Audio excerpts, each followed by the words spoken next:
Bonsoir à tous. Tout d'abord, je tiens à remercier Arts et Métiers et Polytechnique pour cette invitation et nous donner l'opportunité de partager avec vous un peu de notre expérience. Donc, pour ma part, je suis de Sigfox. Alors, l'IoT, ce dont je vais vous parler, c'est que l'IoT, c'est une chaîne de valeur. C'est cette chaîne de valeur que l'on analyse et sur laquelle également on se base pour définir des projets. Également, qu'est-ce que l'IoT va transformer? Ça transforme l'intégralité des industries aujourd'hui. Tout est impacté. Quelle valeur est créée aujourd'hui par l'IoT et quelles sont les best practices, quelques best practices que l'on identifie pour entamer, réussir les projets autour de l'Internet des objets.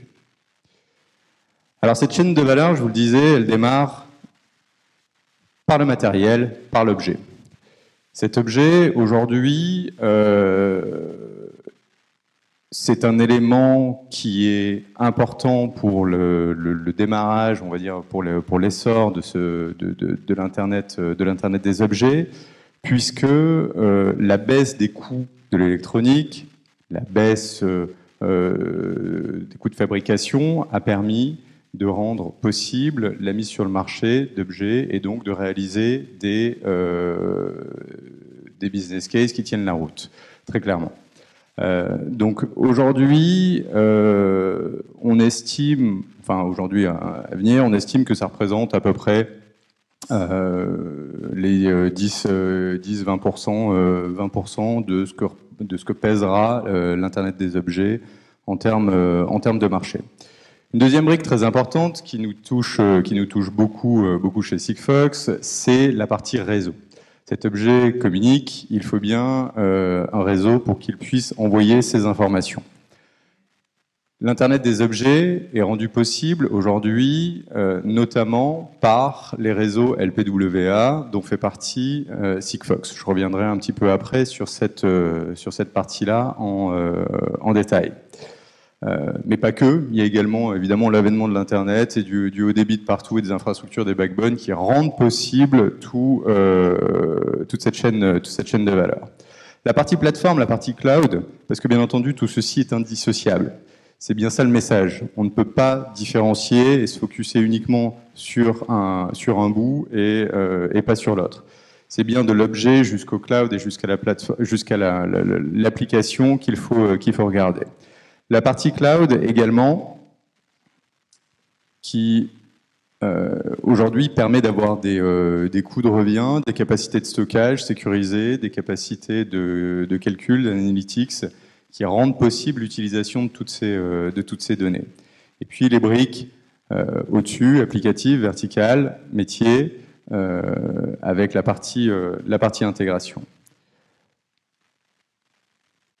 Le point essentiel que l'on a vu pour permettre l'avènement justement de l'Internet des objets est l'utilisation de réseaux LPWA. Alors un LPWA, c'est quoi? C'est Low Power Wide Area.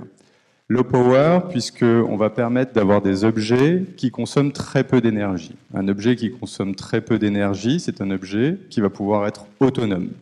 Autonome, que l'on va pouvoir fixer à n'importe quel asset et qui va pouvoir communiquer sur de très longues distances. C'est là où se situe Sigfox et ça fait partie aujourd'hui des technos de connectivité, ce n'est pas la seule, mais des technologies de connectivité qui rendent possible l'avènement de l'Internet des objets, surtout bien entendu, comme j'y reviendrai, sur la partie industrielle, plus que sur la partie consumer IoT. D'autres technos, bien entendu, existent. Quand on reste sur de la partie publique, connectivité publique, on va bien entendu avoir des technologies basées sur les évolutions de la 4G, 5G et autres, qui vont permettre des débits nettement supérieurs, mais qui vont être utiles pour des cas d'usage différents.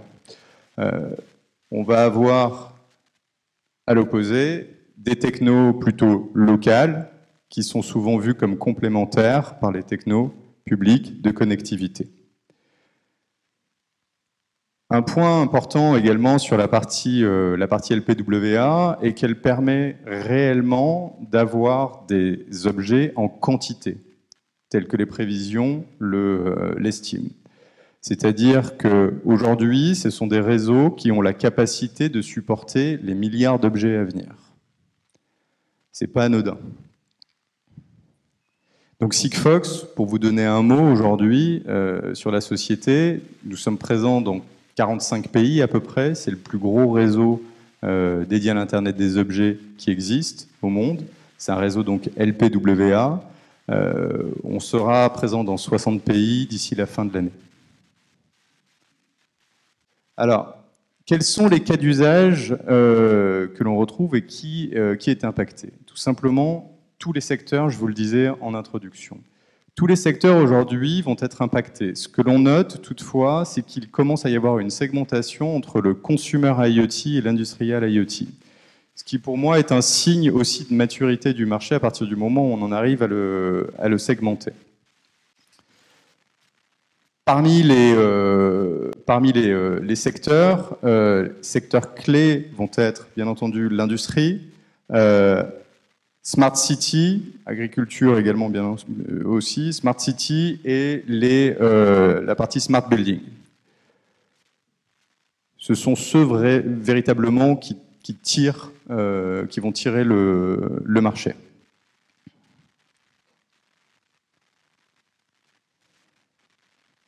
En termes de perspective, beaucoup de chiffres existent. Toutes les firmes ont donné leur évaluation. On a des écarts qui sont assez importants. Je ne sais pas qui aura raison. Ce qu'on sait, c'est que ce sera gros. Un point où ils se sont à peu près un peu tous trompés était peut-être sur le temps qu'il fallait pour que le marché décolle. Il y a eu peut-être une sous-évaluation du délai de mise en place, parce qu'il y avait peut-être aussi un énorme focus sur la partie consumer et un peu moins sur la partie industrielle, qui nécessite un peu plus de temps à ce que ça prenne en volume. Toujours est-il qu'aujourd'hui, on ressent véritablement une maturité des entreprises, une maturité de l'écosystème. Je vous ai parlé tout à l'heure de la chaîne de valeur. Non seulement on trouve des objets peu chers, on trouve des composants peu chers, mais des lignes de fabrication ont été mises en place. Sur le réseau a été déployé. Pas partout, ça continue à être densifié, tous les réseaux, mais il commence à y avoir une certaine maturité. Pareil sur les autres briques, plateformes applicatives. On a également des entreprises qui ont déjà testé, des entreprises qui sont déjà des produits industriels à une V2, à une V3. Donc avec un véritable retour d'expérience et des premiers clients, des premiers cas concrets. Donc aujourd'hui, on rentre, je pense que Pierre Fabrice pourra le confirmer après, on rentre dans une phase d'accélération de ce marché-là. Et on va assister, nous c'est ce que l'on ressent en discutant avec les différentes entreprises, on est à un point d'inflexion, on va assister à une accélération maintenant et à un déploiement massif des projets. Dans les chiffres, voilà les évolutions. Dans les évolutions, la répartition entre la partie consumer et la partie B2B, donc ça va être du 60-40 en termes de milliards d'objets. En revanche, ce qui est intéressant est que en termes de poids des marchés, le marché industriel, enfin industriel à l'IoT, c'est au sens large, finalement, c'est quasiment tout ce qui est B2B. Pèsera pour 50% du volume de l'IoT. Alors, dans quel contexte l'industriel IoT est né? Et je vous l'ai déjà dit, ce qui a rendu possible aujourd'hui cette accélération à laquelle on va assister, c'est la chaîne de valeur qui se met en place. Et l'approche de l'IoT, pour nous, c'est cet exemple dans l'agriculture de précision. C'est d'avoir la capacité de pouvoir déployer des milliers de capteurs. Des capteurs qui vont remonter des petites informations. Donc on n'est pas dans le edge computing, on est plutôt dans la collecte de données massive. Donc on ne va pas faire du calcul au plus proche. C'est plutôt, on a maintenant les moyens d'aller collecter de l'information en masse. Cette information qui peut être envoyée simplement, économiquement en termes d'énergie aussi, pas que financièrement. Donc on peut parler d'énergie harvesting aussi, on peut envisager des solutions qui se dispensent de batteries. Cette information est envoyée et elle va permettre de prendre des décisions sur la base de données précises. Et on va pouvoir agir en conséquence sur des zones précises. Donc c'est bien tout le sujet, c'est collecter de la donnée et pouvoir réagir, l'analyser et réagir de manière précise. Alors, quels sont les bénéfices que l'on attend de l'IoT, généralement, ceux que l'on constate? Il y a deux grandes familles.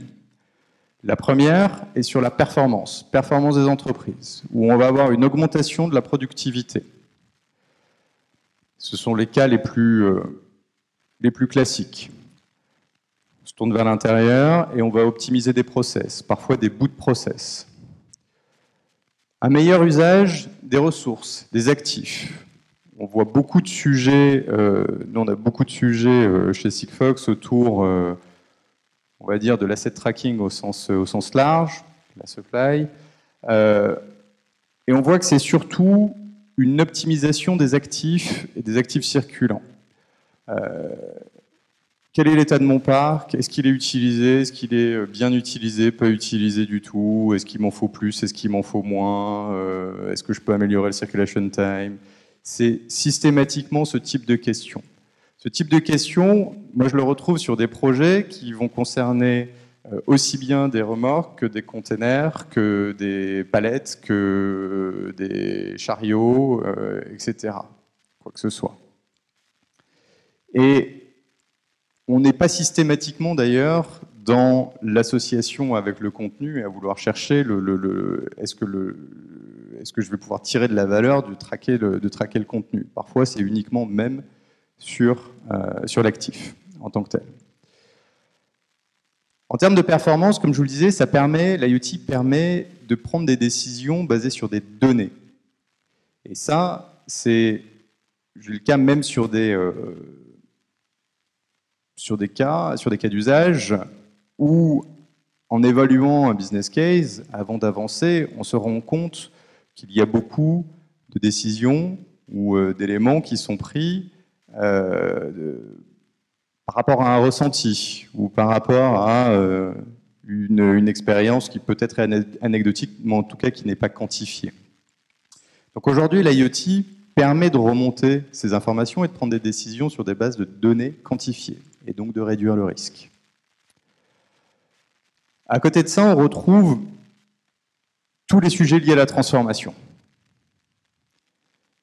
Là, les maîtres mots pour l'IoT, ça va être intermédiation des intermédiations. On passe notre temps, nous, à discuter aussi bien avec les fournisseurs, les clients finaux, ceux qui sont au milieu, tout le monde voulant réintermédier, désintermédier l'autre, à tout va. Systématique. Reprendre le contrôle du client final. L'IoT, c'est aussi de pouvoir développer de nouveaux business models. Je reviens à ma mesure. À partir du moment où j'arrive à avoir des mesures, je peux arriver à monétiser un service différemment. C'est ce qu'on retrouvait il y a quelques années, il y a une quinzaine d'années, sur le début du cloud, c'était pareil. L'hébergement informatique, ça existait depuis des années, et puis tout à coup, il y a des gens qui se sont mis à le vendre, non plus en vendant une machine, en CAPEX, mais en vendant un service payé mensuellement sur la base de nouvelles unités d'œuvre. Il faut les mesurer, ces unités d'œuvre. Parce que finalement, l'IoT, c'est digitaliser le monde réel, le monde physique. Donc ça peut apporter également une nouvelle expérience utilisateur, une meilleure expérience utilisateur. On peut le retrouver dans des cas de livraison. On a des cas dans le e-commerce ou dans tout un tas, on va dire, d'industries à partir du moment où il y a une livraison de marchandises, tout simplement pour avoir l'information réelle d'où se situe le colis ou autre. Parce qu'aujourd'hui, l'information qui est remontée est pas toujours fiable ou elle n'est pas toujours de bout en bout, ou pas suffisamment fraîche.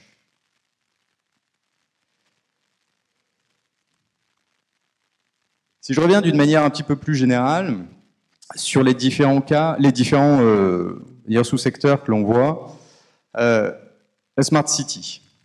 Smart City, on en parle beaucoup. Toutes les villes, les grandes villes, et même les plus moyennes s'y mettent, ont des actions.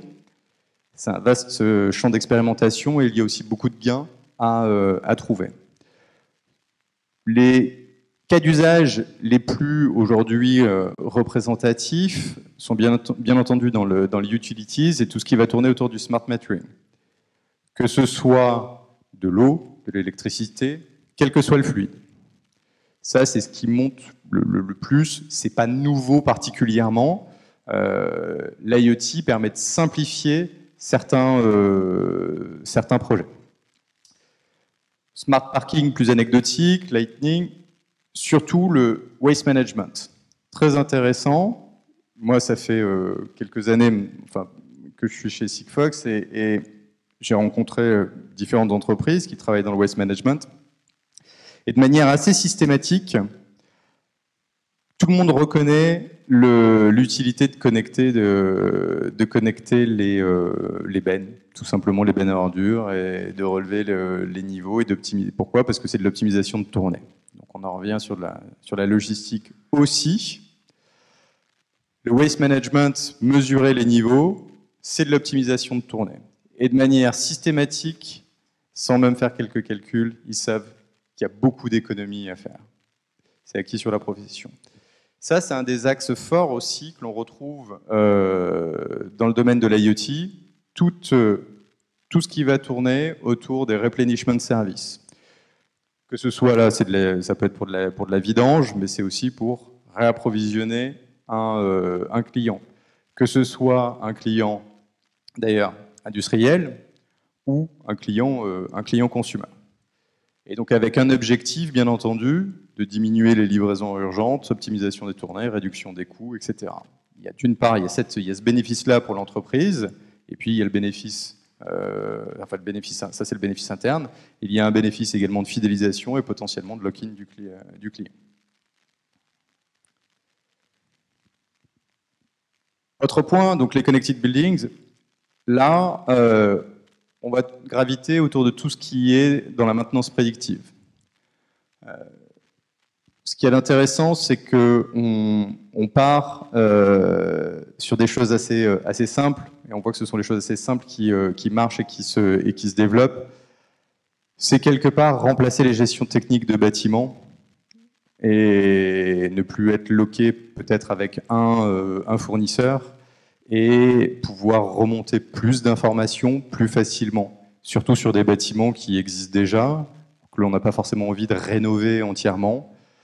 L'IoT permet justement, avec des objets autonomes, d'aller chercher de l'information sur des infrastructures existantes sans avoir à les rénover complètement. Le marché du transport, secteur du transport,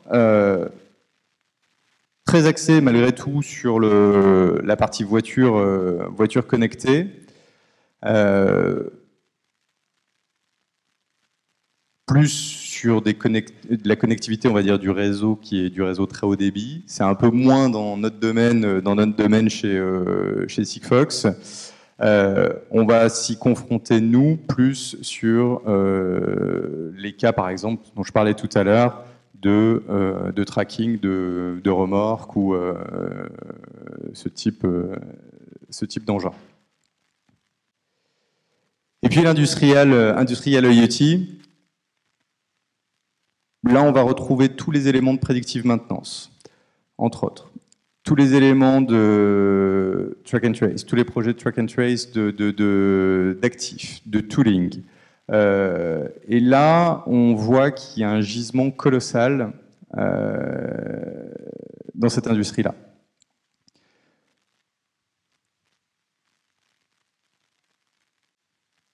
Concernant les best practices sur les projets, ce que l'on constate, très simplement, c'est que, première chose, il ne faut pas forcément chercher de la disruption. Alors, on en fait souvent, on associe souvent de la disruption avec les nouvelles technologies. C'est pas forcément nécessaire pour faire de l'IoT. Et on voit bien que les premiers cas d'usage qui démarrent et qui accélèrent sont des cas d'usage qui sont liés à l'interne, à une optimisation de process, à une réduction de coûts, à une recherche de ROI.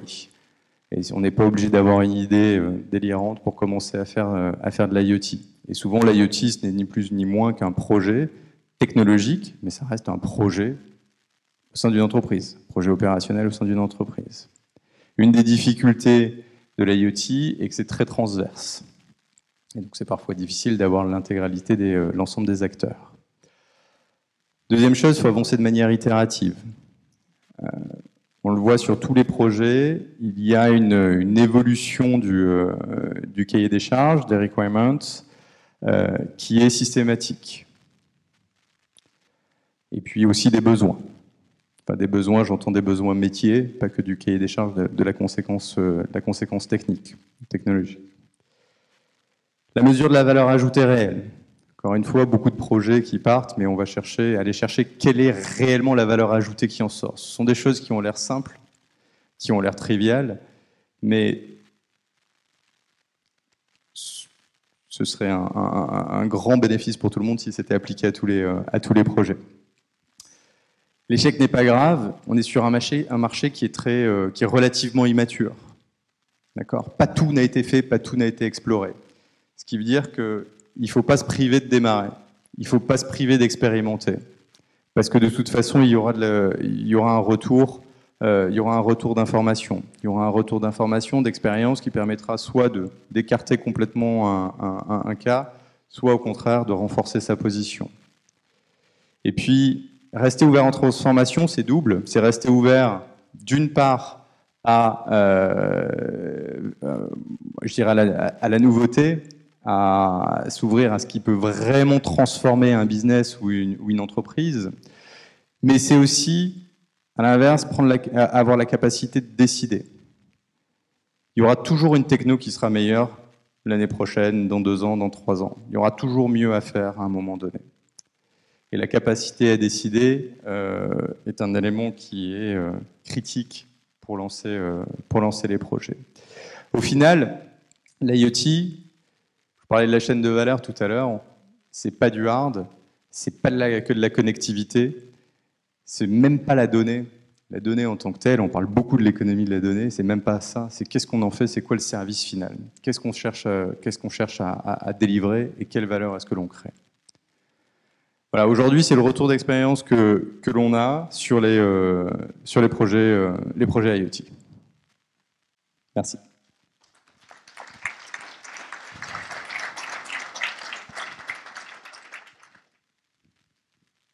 Bonsoir à tous.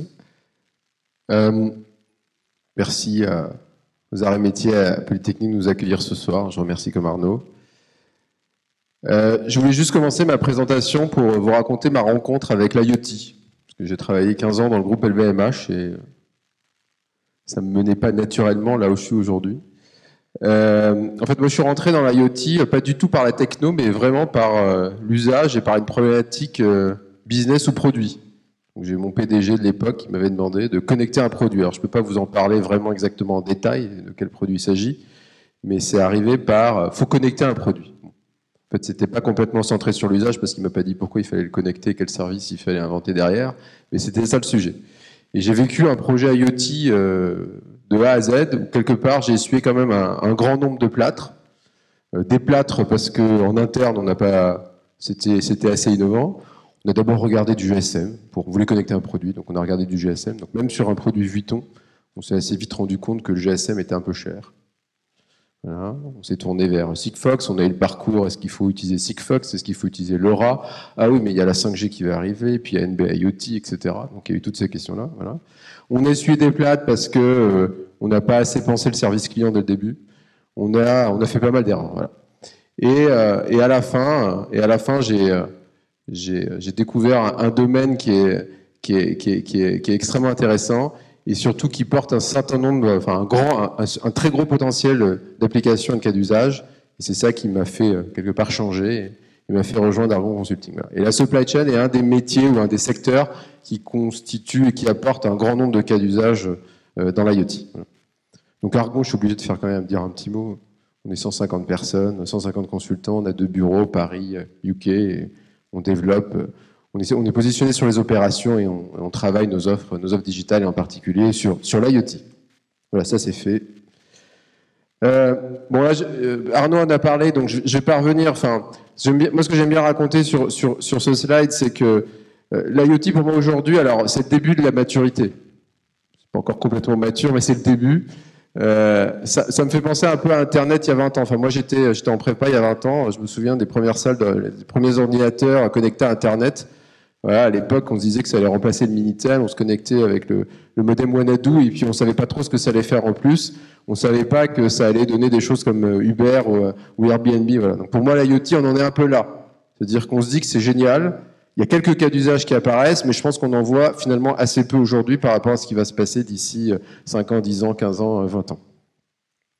Voilà, donc moi j'ai mis 20 milliards, donc ça dépend entre la police et les participants, mais ça c'est Gartner qui dit ça, donc au moins je sais qui le dit. Donc, voilà, 20 milliards d'objets connectés.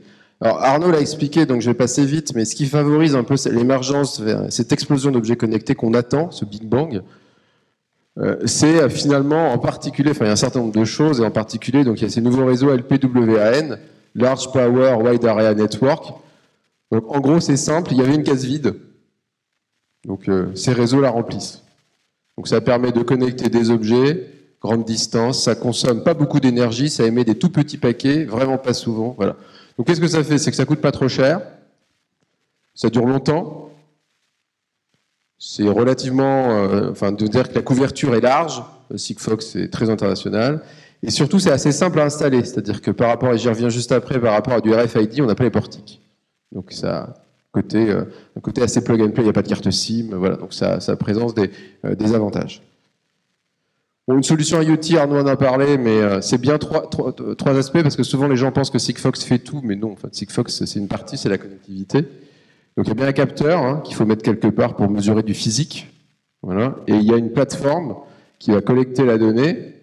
Donc le capteur envoie via le réseau Sigfox qui arrive sur la plateforme, surtout qui va la stocker, l'analyser, la restituer, qui va être la base pour proposer des services. Et quelque part, le nerf de la guerre, il est aussi énormément là.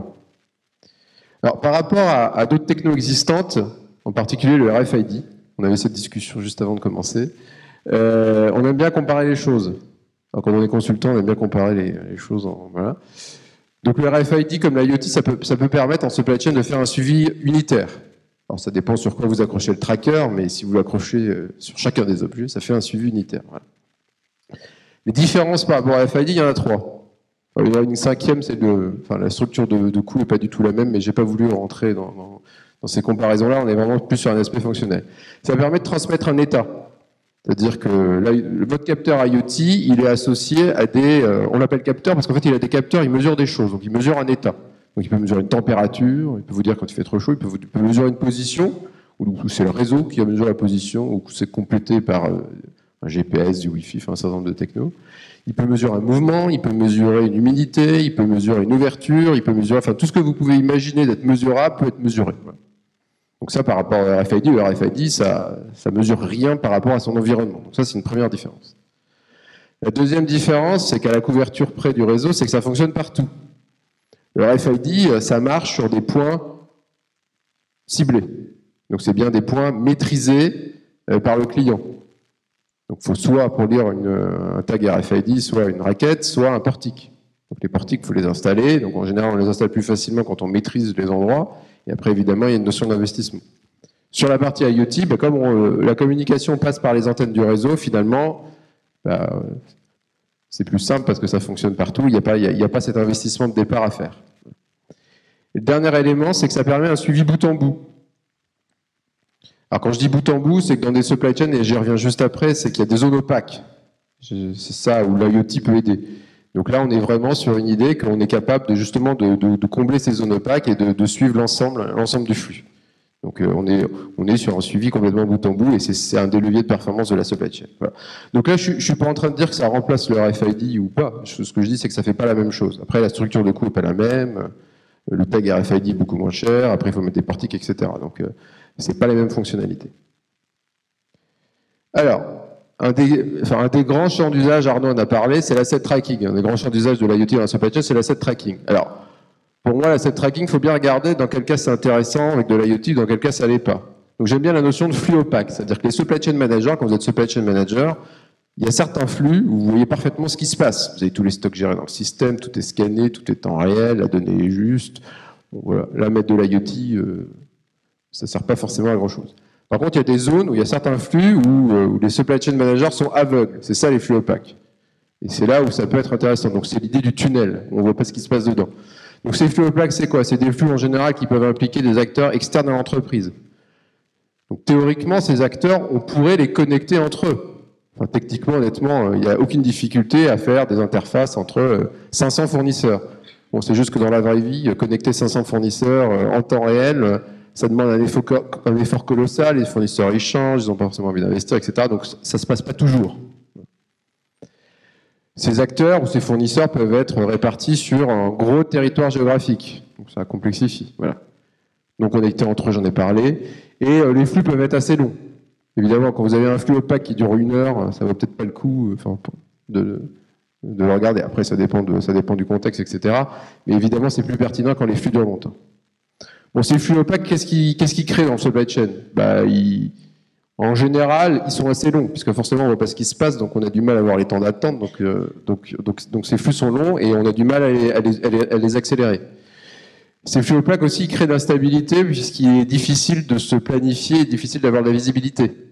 Quand vous ne savez pas, quand vous gérez un atelier de fabrication, que vous n'avez pas une vision complète des pièces ou des composants qui vous arrivent, forcément, c'est plus compliqué à planifier.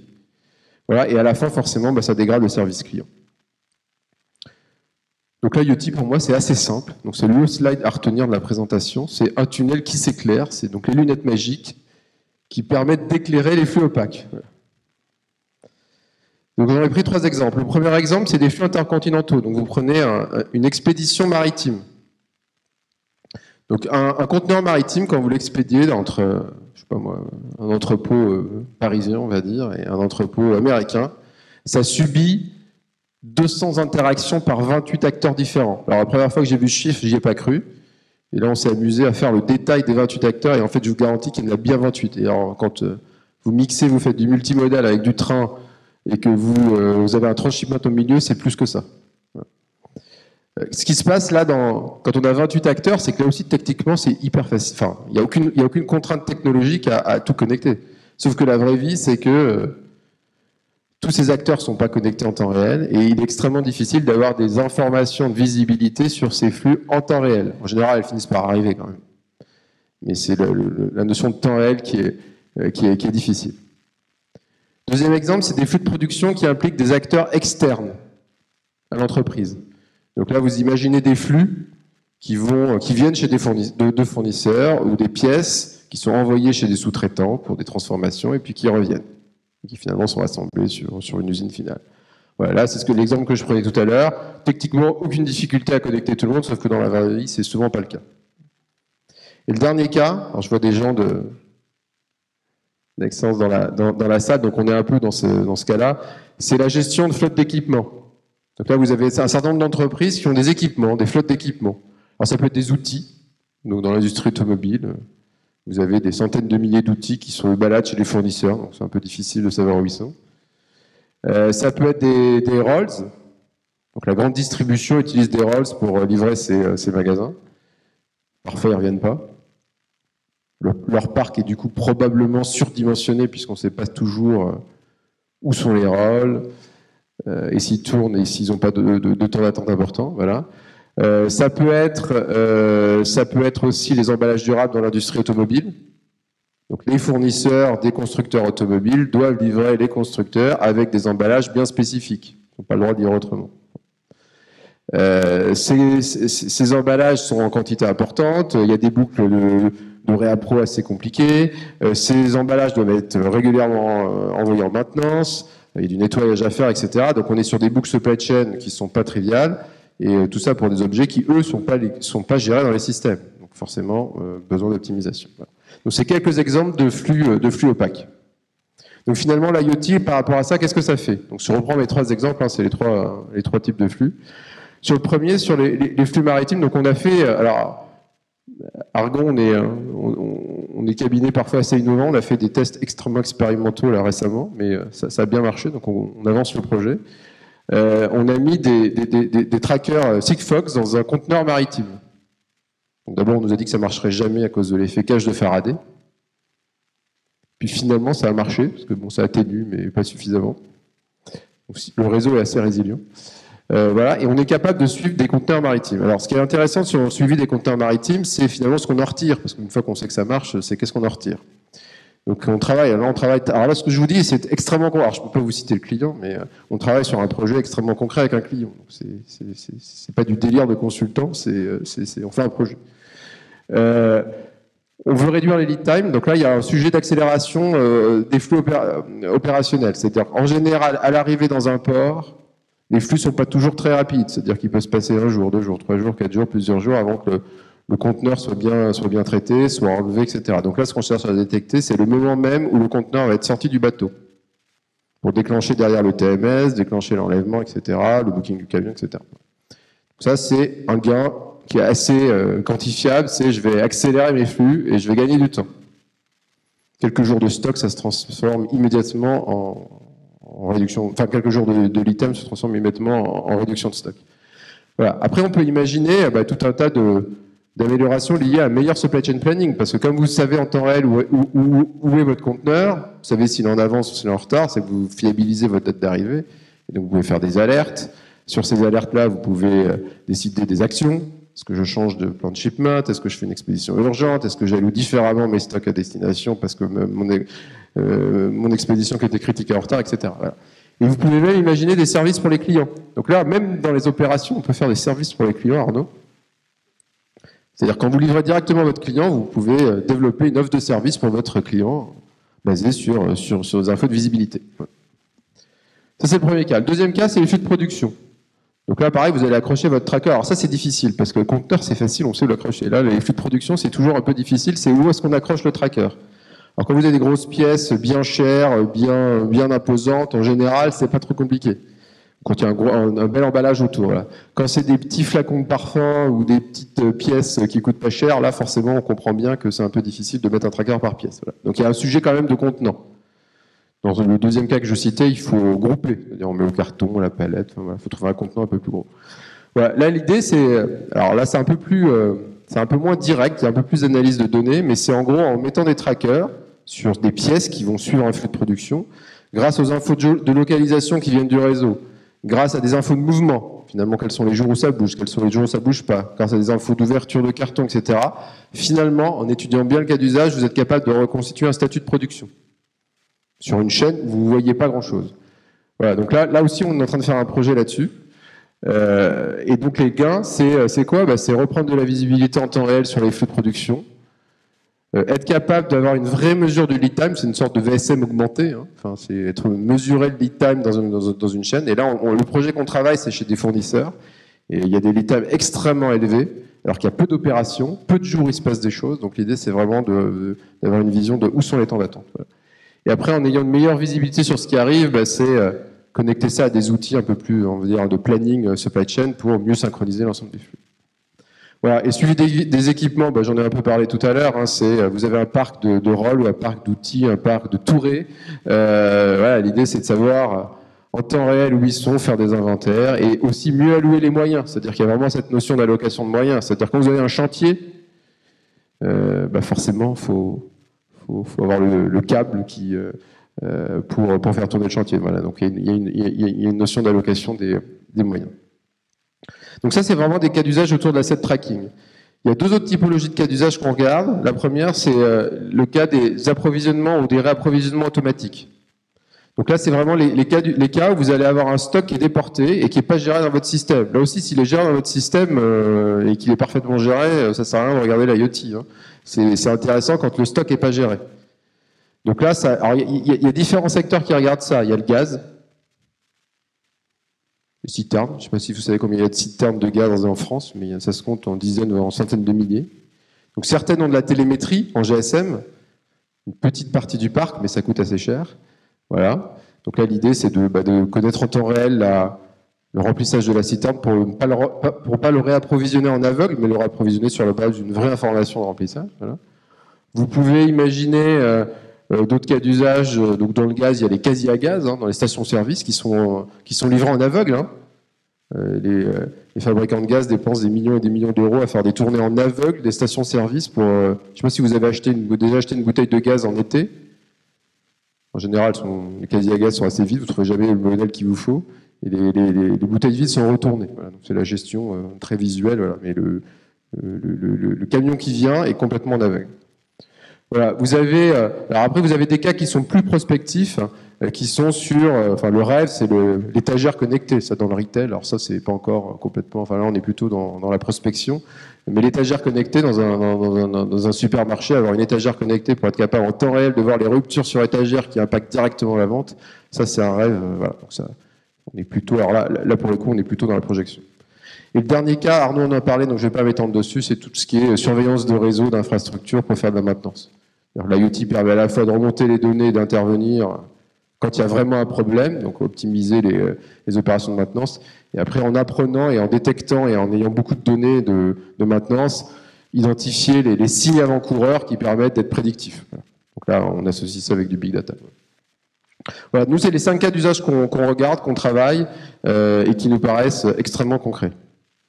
Alors, je me suis risqué à faire un exercice de secteur et de maturité, donc ça n'a pas valeur de vérité, mais ça donne une idée. Quand j'ai mis...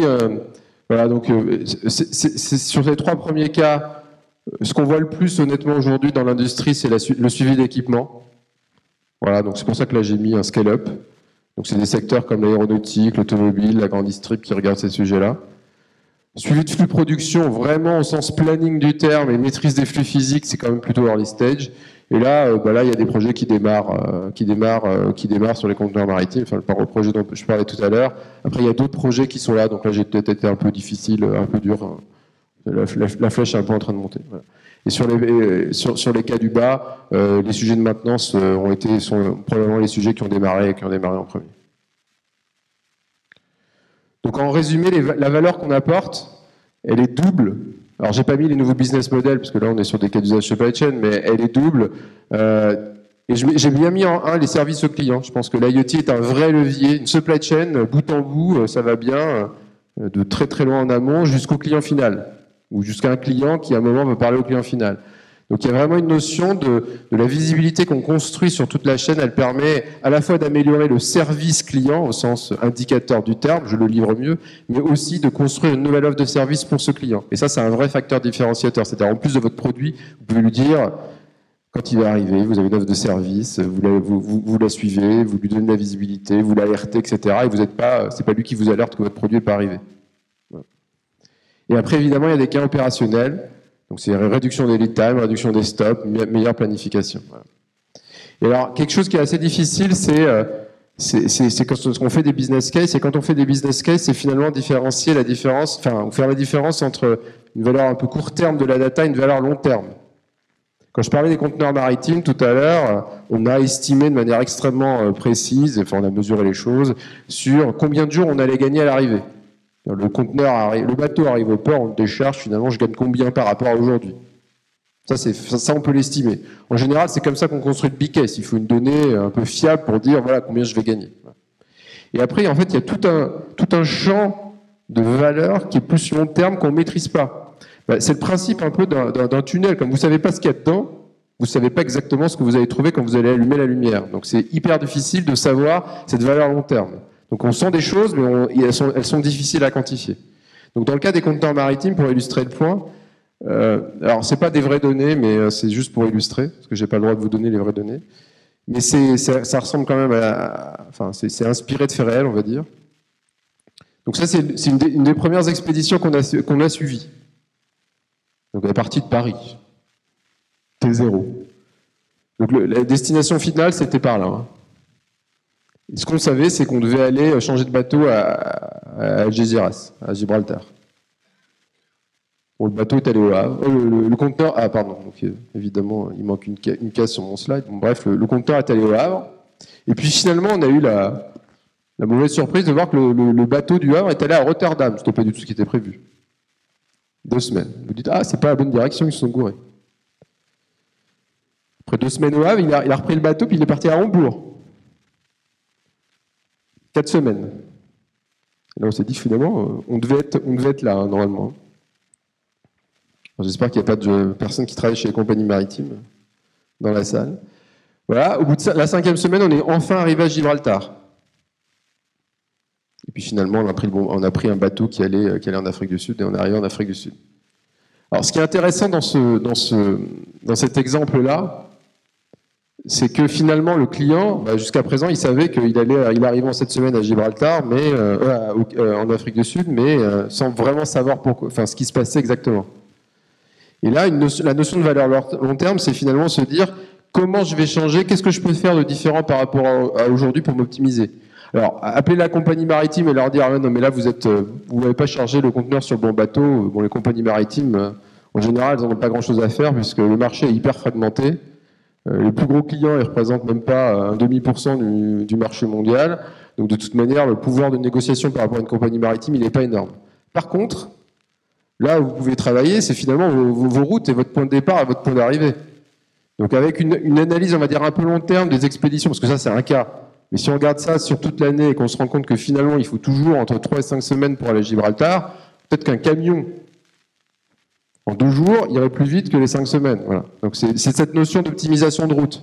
Donc là, c'est hyper dur à quantifier, c'est-à-dire de se dire, est-ce que ça c'est un cas particulier ou est-ce que ça c'est représentatif du cas général? Là, j'en sais rien. Mais en mesurant les données, en ayant une vision réelle sur la base de vraies données sur ce qui se passe, vous pouvez travailler. Et là, typiquement, l'optimisation du point de départ, c'est bien dans la main du chargeur.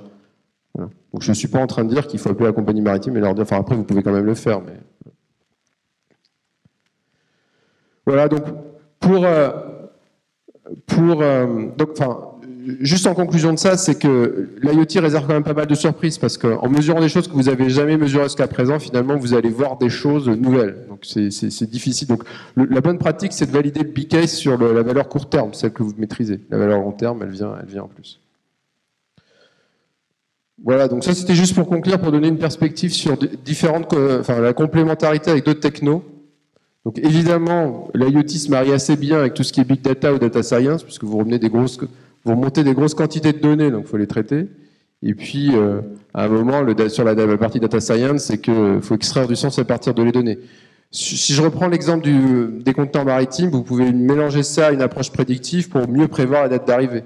Donc là, on sent bien la complémentarité avec les deux approches. Et évidemment, cela peut se connecter à des outils de planification supply chain. Une fois que vous avez une vision sur ces fuel plaques, évidemment, cette donnée, il faut en faire quelque chose dans votre supply chain et dans vos outils de planning. Donc, ça doit s'intégrer complètement avec vos outils de planning. Voilà. Alors, je ne pouvais pas terminer la conférence sans parler de blockchain. C'est un peu le buzzword. Alors, je vais vraiment pas prendre le risque de parler de blockchain ce soir, mais je voulais juste quand même dire un mot sur la complémentarité ou pas de l'IoT par rapport à la blockchain.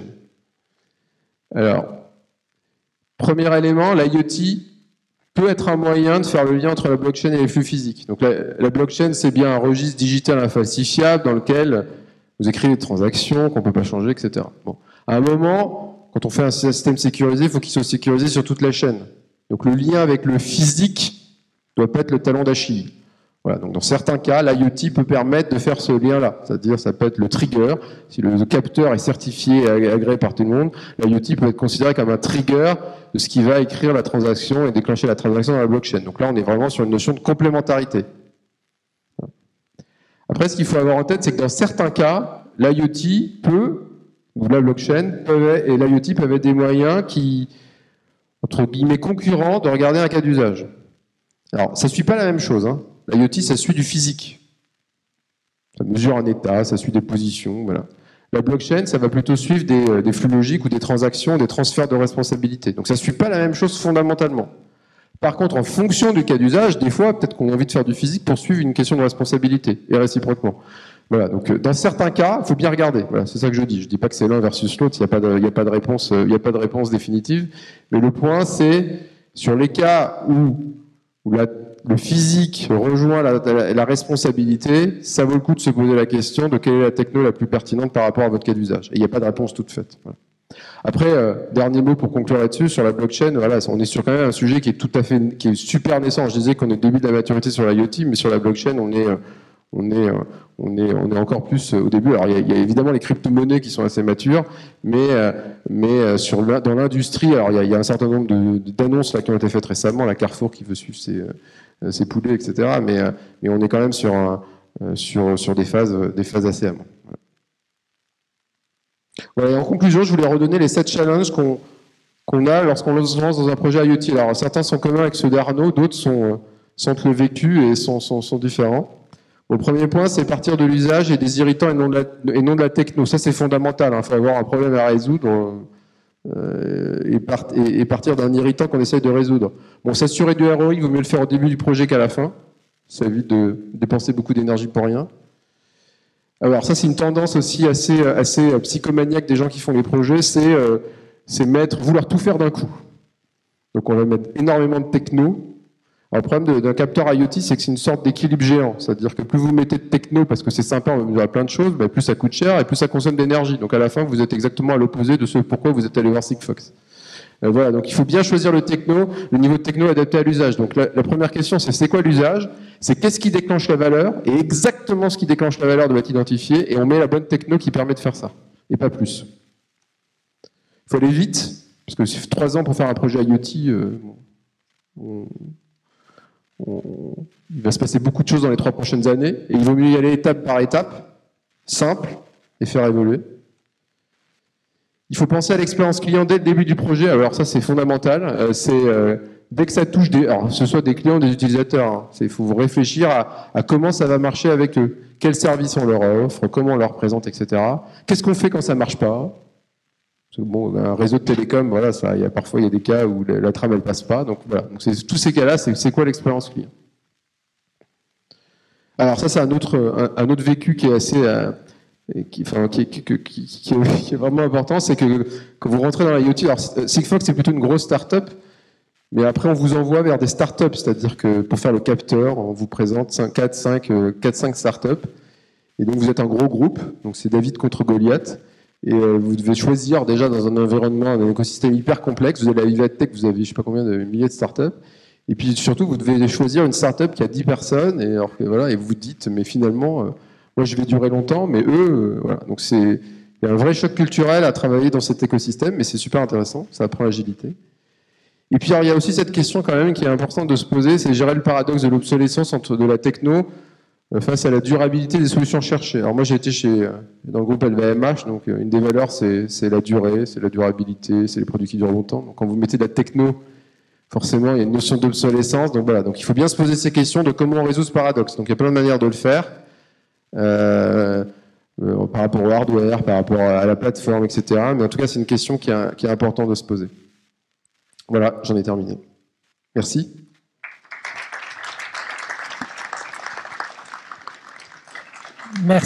Merci Pierre Fabrice. Et quelques questions peut-être, Marc. Et on prendra les questions de la salle après, si vous voulez bien, de façon à permettre un débat entre nous. Alors, j'ai reçu plein de questions, effectivement, du campus d'Aix. Alors, en particulier, il y a une question concernant les ordres de grandeur, concernant le temps d'implantation des outils d'IT. Ça dépend. Alors, non, c'est une bonne question. Alors, je me positionne juste une fois qu'on a décidé qu'on y va. Hein. Parce qu'il y a la phase de j'y réfléchis, je fais l'étude d'opportunité. Mais une fois qu'on a décidé qu'on y va, ça va dépendre. C'est-à-dire, soit vous avez des choses qui sont relativement sur étagère, Et dans ce cas-là, moyennant l'adaptation d'une plateforme, le développement d'une plateforme, on peut faire ça vraiment si on est motivé et qu'on s'y prend bien en quelques mois, 2-3 mois. Voilà. On peut faire des expérimentations en 2 semaines. Alors ça, c'est assez facile. Après, pour avoir une solution un peu plus industrialisée, ça se compte en quelques mois, 2-3 mois. Après, si vous allez sur des cas d'usage un peu plus innovants qui nécessitent un développement d'un tracker qui n'est pas sur étagère, donc quand vous dites développement d'un tracker, ça veut dire faire une nouvelle carte, un nouveau PCB, des nouvelles certifications, etc. Là, vous êtes plutôt parti sur 6, 7, 8 mois. Ça peut aller jusqu'à 1 an. Voilà. Donc le range, c'est de 2-3 mois à 8-10 mois, suivant le niveau d'innovation. Et puis, il y a une autre série de questions concernant le nombre de clients qui utilisent déjà l'IoT, ces technologies, principalement dans les maintenances préventives et dans le secteur militaire. Est-ce que vous avez aussi beaucoup de prospects donc, qui sont à la porte de démarrer des projets de ce type? Alors, secteur militaire, moi je ne peux pas en parler. Déjà, de toute façon, c'est un secteur, on ne peut pas parler. Ça évacue la question. Et l'autre point, c'était sur maintenance préventive. Maintenance préventive, oui, il y a pas mal de gens qui sont en train de regarder. Il y a la SNCF, par exemple, qui a pas mal de projets autour de ça. Voilà, je ne sais pas si Arnaud, toi, tu veux compléter là-dessus.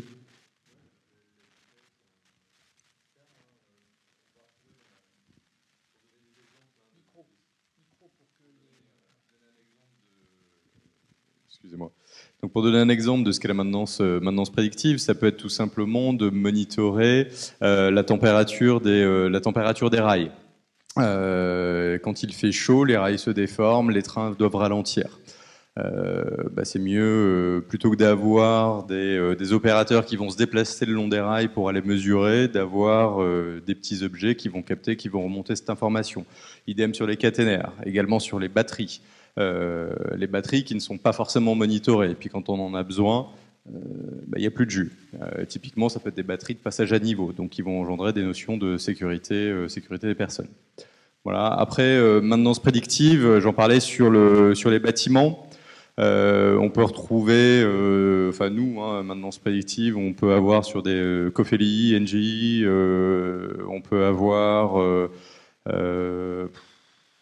je sais pas, enfin un peu tout type d'appareil. On en a également sur des engins roulants, par exemple, la simplicité d'avoir des capteurs qui vont remonter la vibration. Donc ça, c'est très très simple, c'est juste un capteur de mouvement, un accéléromètre, mais par la vibration, on sait qu'une machine fonctionne, est en fonctionnement. Quand ça vibre plus, elle ne fonctionne plus. Donc ça peut être des éléments très simples pour monter l'information. Je crois un élément clé à rajouter, c'est de se positionner, de ne pas chercher à répondre à la technologie, à chercher la technique, de ne pas chercher la solution avant le besoin.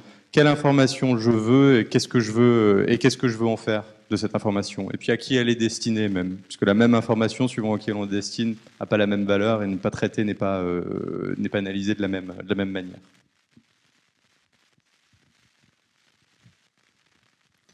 Une question du campus d'Angers.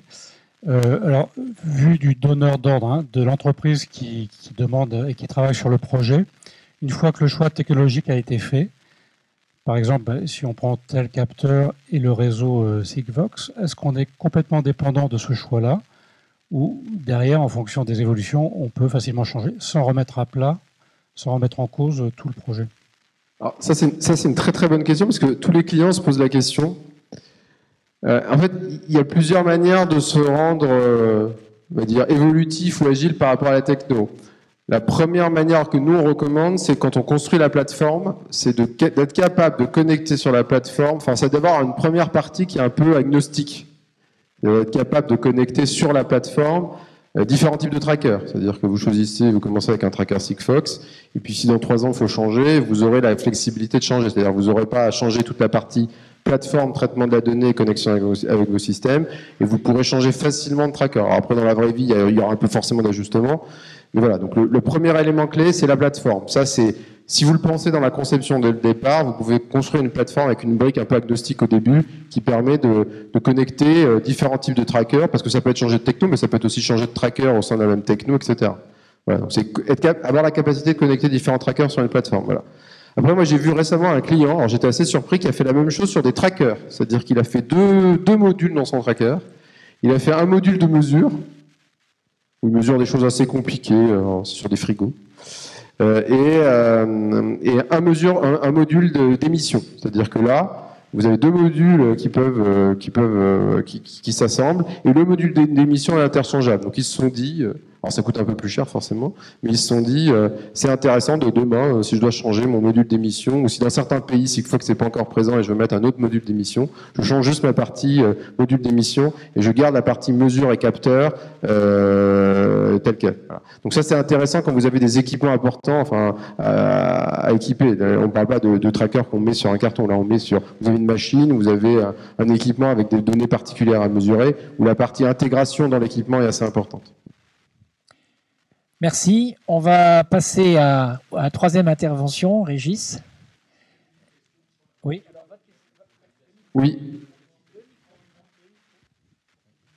Oui, bonsoir. Au niveau de la géolocalisation, quand on, par exemple, les containers, on est quoi, à 5 mètres, 10 mètres, 500 mètres? C'est quoi à peu près le niveau de Ça dépend de votre cas d'usage. En fait, il y a différentes manières de le faire. Il y a une géolocalisation native du réseau. En gros, votre message est capté par plusieurs antennes qui va reconstituer et calculer une position. Donc c'est c'est du calcul, mais c'est aussi du machine learning et grâce à des capteurs qui ont des positions très précises, etc. Mais voilà. Et là, vous arrivez à une précision de l'ordre de quelques kilomètres. Donc quelques kilomètres, ça suffit pour faire du rattachement à un point d'intérêt.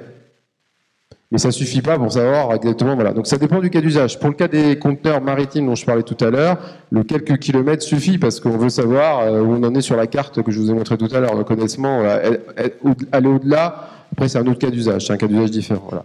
Après, si le cas d'usage nécessite une précision supplémentaire, là il faut adjoindre une deuxième technologie ou un autre capteur quelque part sur le tracker. Donc si c'est en extérieur, vous mettez du GPS, donc là vous arrivez à ce que vous avez dit, c'est-à-dire quelques mètres. Si c'est en intérieur, la techno Wi-Fi marche très bien, et là aussi vous arrivez à des précisions de l'ordre de dizaines, quinzaines de mètres.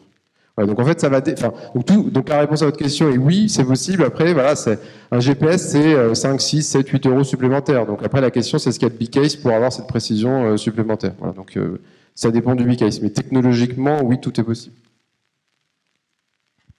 Merci Pierre Fabrice. Merci beaucoup. Merci. Alors, l'IoT au cœur de nos foyers. Merci Pierre Fabrice. Bon, alors je suis obligé, mais aussi heureux de remercier les ingénieurs de Polytechnique et des Arts et Métiers de l'invitation. Je suis très content d'être là, partager avec vous du coup sur un autre sujet qui est les objets connectés dans un monde domestique plus grand public. Vous avez tous un objet connecté soit dans vos mains, soit dans votre poche, et il y a Google et Apple qui savent probablement qu'on est tous ici dans la même salle aujourd'hui, puisque ces capteurs envoient des informations dans le cloud de manière très régulière. Donc moi je travaille chez Fnac Darty. Fnac Darty, c'est le groupe qui gère les enseignes et les réseaux de magasins Fnac et Darty. Et au sein de Fnac Darty, je suis plus particulièrement en charge de la différenciation par le service. Qu'est-ce que ça veut dire? Ça veut dire que mon job, c'est de faire en sorte de développer des services qui vont faire que le même produit, vous allez plutôt l'acheter chez nous, dans nos magasins, plutôt qu'ailleurs. D'accord? Les produits qu'on vend, tous à peu près les mêmes, les frigos, etc. Donc, voilà. Et dans ce cadre-là, donc on a parlé tout à l'heure là d'innovation, de nouveaux business models. Et du coup, ça nous intéresse beaucoup parce que les objets connectés, typiquement, permettent de créer ces nouveaux business models et vont permettre d'inventer des nouveaux services pour les consommateurs qui vont nous permettre de nous différencier. D'accord ? En particulier sur la livraison, le SAV et tous les autres et plein d'autres choses aussi. Et pour ça, donc, c'est très en amont. Je reviendrai tout à l'heure là-dessus sur le niveau de maturité de ces différents sujets. Mais on a monté une équipe du coup qui fait de la recherche et développement sur les objets connectés et sur les cas d'usage, en particulier dans le domaine du SAV, avec des sujets pour le grand public de maintenance prédictive, de communication entre votre lave-linge et notre SAV Darty. Mais plutôt que des grands mots, je vais vous montrer à travers une petite vidéo ce que ça peut vouloir dire. Darty, tous les jours à vos côtés. Julie vient de commander son nouveau lave-linge connecté chez Darty. C'est Thomas de chez Darty qui se charge de la livraison et de l'installation. En quelques minutes, le lave-linge est installé. Thomas montre aussi à Madame Meunier comment utiliser l'application Darty et connecter sa nouvelle machine. Et c'est alors que Marcel prend les choses en main. Marcel, c'est l'assistant Darty qui vous aide au quotidien. Conseils d'utilisation, service client prioritaire, résolution et prévention des pannes, Marcel offre une assistance personnalisée. Et la famille Monnier compte désormais un nouveau membre. Jules s'apprête à faire sa première machine. Et il peut déjà compter sur Marcel pour l'y aider. Marcel lui explique comment utiliser la machine de manière économique, quels sont les différents programmes et comment l'entretenir. Marcel est même en mesure de vous dire exactement quel programme utiliser pour quel usage. En plus d'être un super compagnon, Marcel, c'est aussi des recommandations intelligentes et personnalisées. Par exemple, il vient de se rendre compte que la lessive utilisée par la famille Monnier n'est pas adaptée à la dureté de l'eau du quartier. Marcel, c'est un peu le petit génie dont la maison ne peut plus se passer. Cette fois-ci, Julie se rend compte qu'elle a oublié de lancer la machine. Et même à distance, Marcel peut s'en occuper. Grâce à Marcel, la famille Monnier utilise ses appareils de manière économique et écologique. Marcel, c'est aussi la médecine préventive de vos appareils. Marcel, toujours à l'écoute, se rend compte que le lave-linge rencontre un problème et propose des solutions à la famille. Et si nécessaire, Marcel vous met instantanément en relation avec un technicien Darty.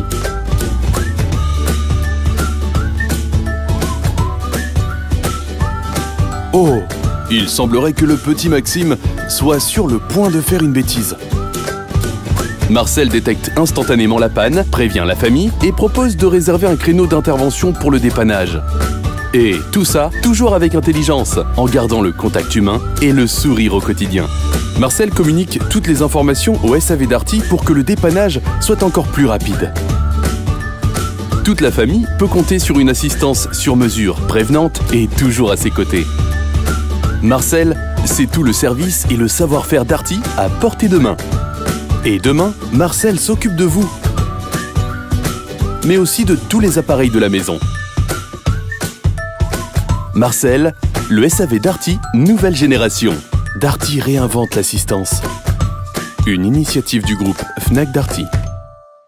Donc voilà, vous avez vu sur quoi on essaye de travailler.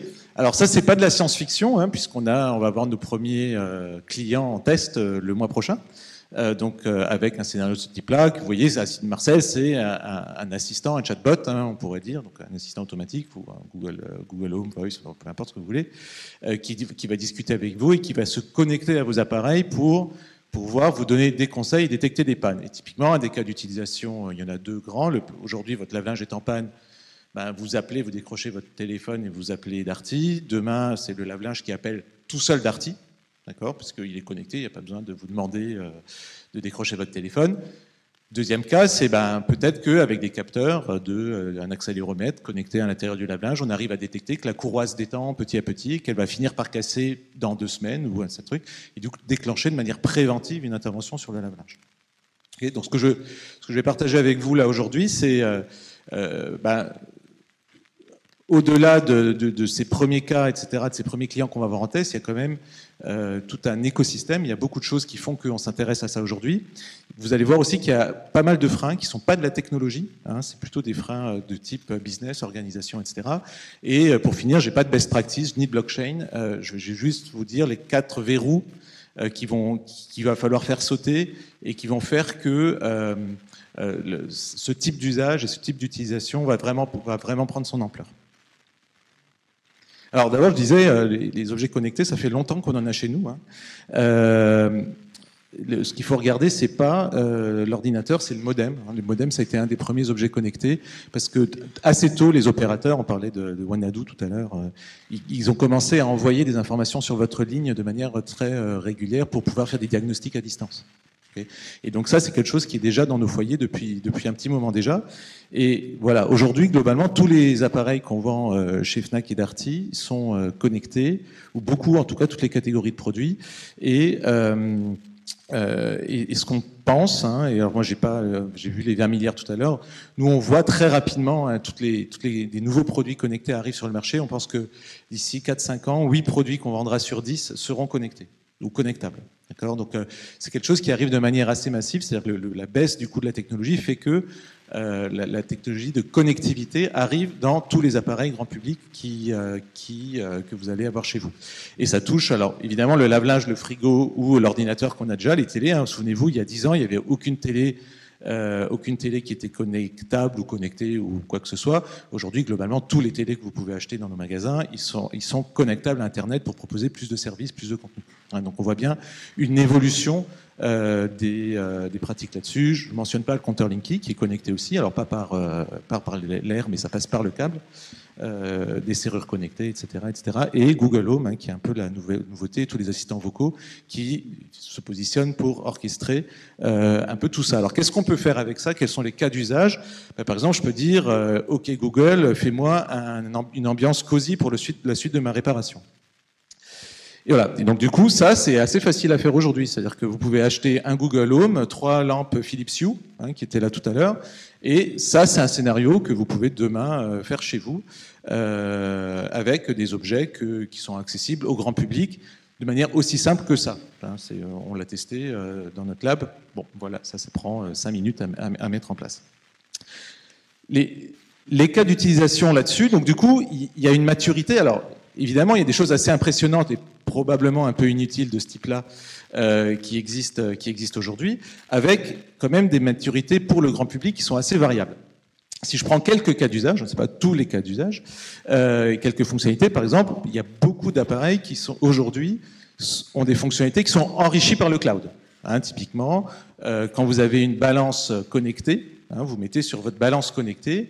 Bon, elle va vous fournir l'information de combien que vous pesez, mais elle a des fonctionnalités en plus qui sont proposées par le fait qu'elle soit connectée au cloud, qui vont par exemple montrer votre courbe d'évolution du poids au cours des 10 dernières années et pourquoi pas vous donner des conseils sur comment maigrir, hein, ou comment grossir. Voilà. Là-dessus, j'y reviendrai tout à l'heure, mais c'est pas complètement mature non plus, parce qu'en fait, par exemple, la balance, vous savez pas ce qu'il y a dedans, comment que ça fonctionne, quelles sont les fonctionnalités, c'est pas écrit sur la fiche technique, mis à part des choses un peu basiques. Et voilà, je vais y revenir tout à l'heure. Deuxième chose, c'est la domotique, tout ce qui est sécurité, tout ce qui est scénario d'intégration entre les différents appareils de votre maison. Ça, déjà, c'est moins mature. Et bien, alors, Dieu sait, hein, si la domotique, c'est un truc dont on parle depuis 25 ans, et on voit bien, et vous allez voir qu'il n'y a rien de nouveau finalement avec les objets connectés, même si ça s'améliore un peu plus, mais c'est plus l'action d'acteurs type Apple, Google, qui pousse très fort là-dessus, que la technologie finalement, qui fait que ces choses-là évoluent. Globalement, on arrive aujourd'hui, par exemple, vous avez des caméras que vous pouvez connecter à Internet qui vont surveiller votre maison. Voilà. Vous avez vu tous Amazon, hein, qui propose avec des serrures connectées, qui viennent de racheter d'ailleurs, que les livreurs Amazon rentrent chez vous grâce à la serrure connectée pour apporter la sécurité, rentrent et puis livrent à l'intérieur de chez vous les appareils. Donc ça, c'est le fait que la serrure connectée permette de faire ça. D'accord ? Et donc on a beaucoup de cas d'usage comme ça autour de la sécurité, l'accès, la domotique.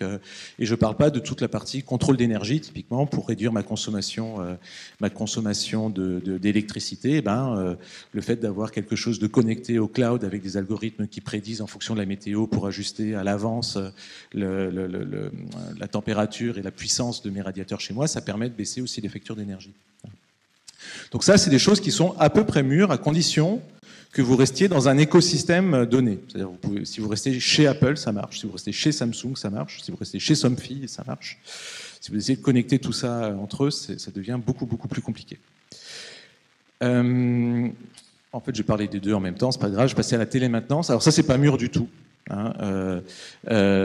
Donc ce qu'on est en train de faire, nous, alors on est capable de le faire parce qu'on est numéro 1 du SAV, on est le plus grand distributeur, donc on arrive à nouer des alliances avec les marques qui permettent de commencer à initier des choses et de nous positionner, de commencer à faire de la recherche et développement sur ces sujets-là. La réalité, quand même, c'est que pour accéder aux données d'utilisation d'un lave-linge aujourd'hui, c'est un peu la croix et la bannière, parce que c'est des écosystèmes verticaux complètement fermés, qui sont propriétaires des marques. Aujourd'hui, pour vous connecter à un lave-linge Samsung, il faut aller discuter avec Samsung. Pour vous connecter à un lave-linge Bosch, il faut discuter avec Bosch. Il n'y a pas d'autre moyen, et c'est des protocoles qui ne sont pas du tout ouverts. Et donc, du coup, c'est un frein. Alors, c'est un frein à l'accès aux données, et c'est nécessaire pour pouvoir utiliser ces données-là et déclencher votre intervention à domicile ou avoir des données d'utilisation qui permettent de déclencher les pannes. D'accord ? Donc, il faut avoir accès à ces données-là.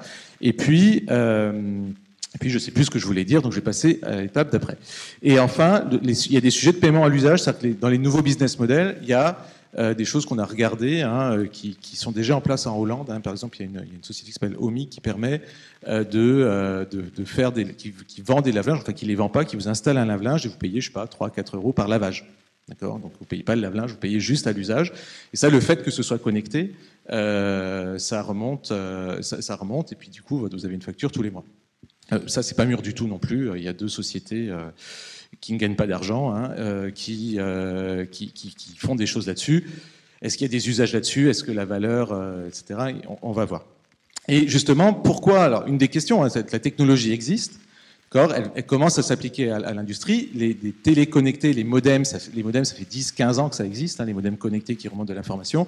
Les télés connectées, ça fait 5 ans que ça existe. Donc, c'est pas des choses technologiquement, il n'y a plus rien avec le cloud, le développement, l'interconnectivité, les nouveaux réseaux, Sigfox, LoRa, etc.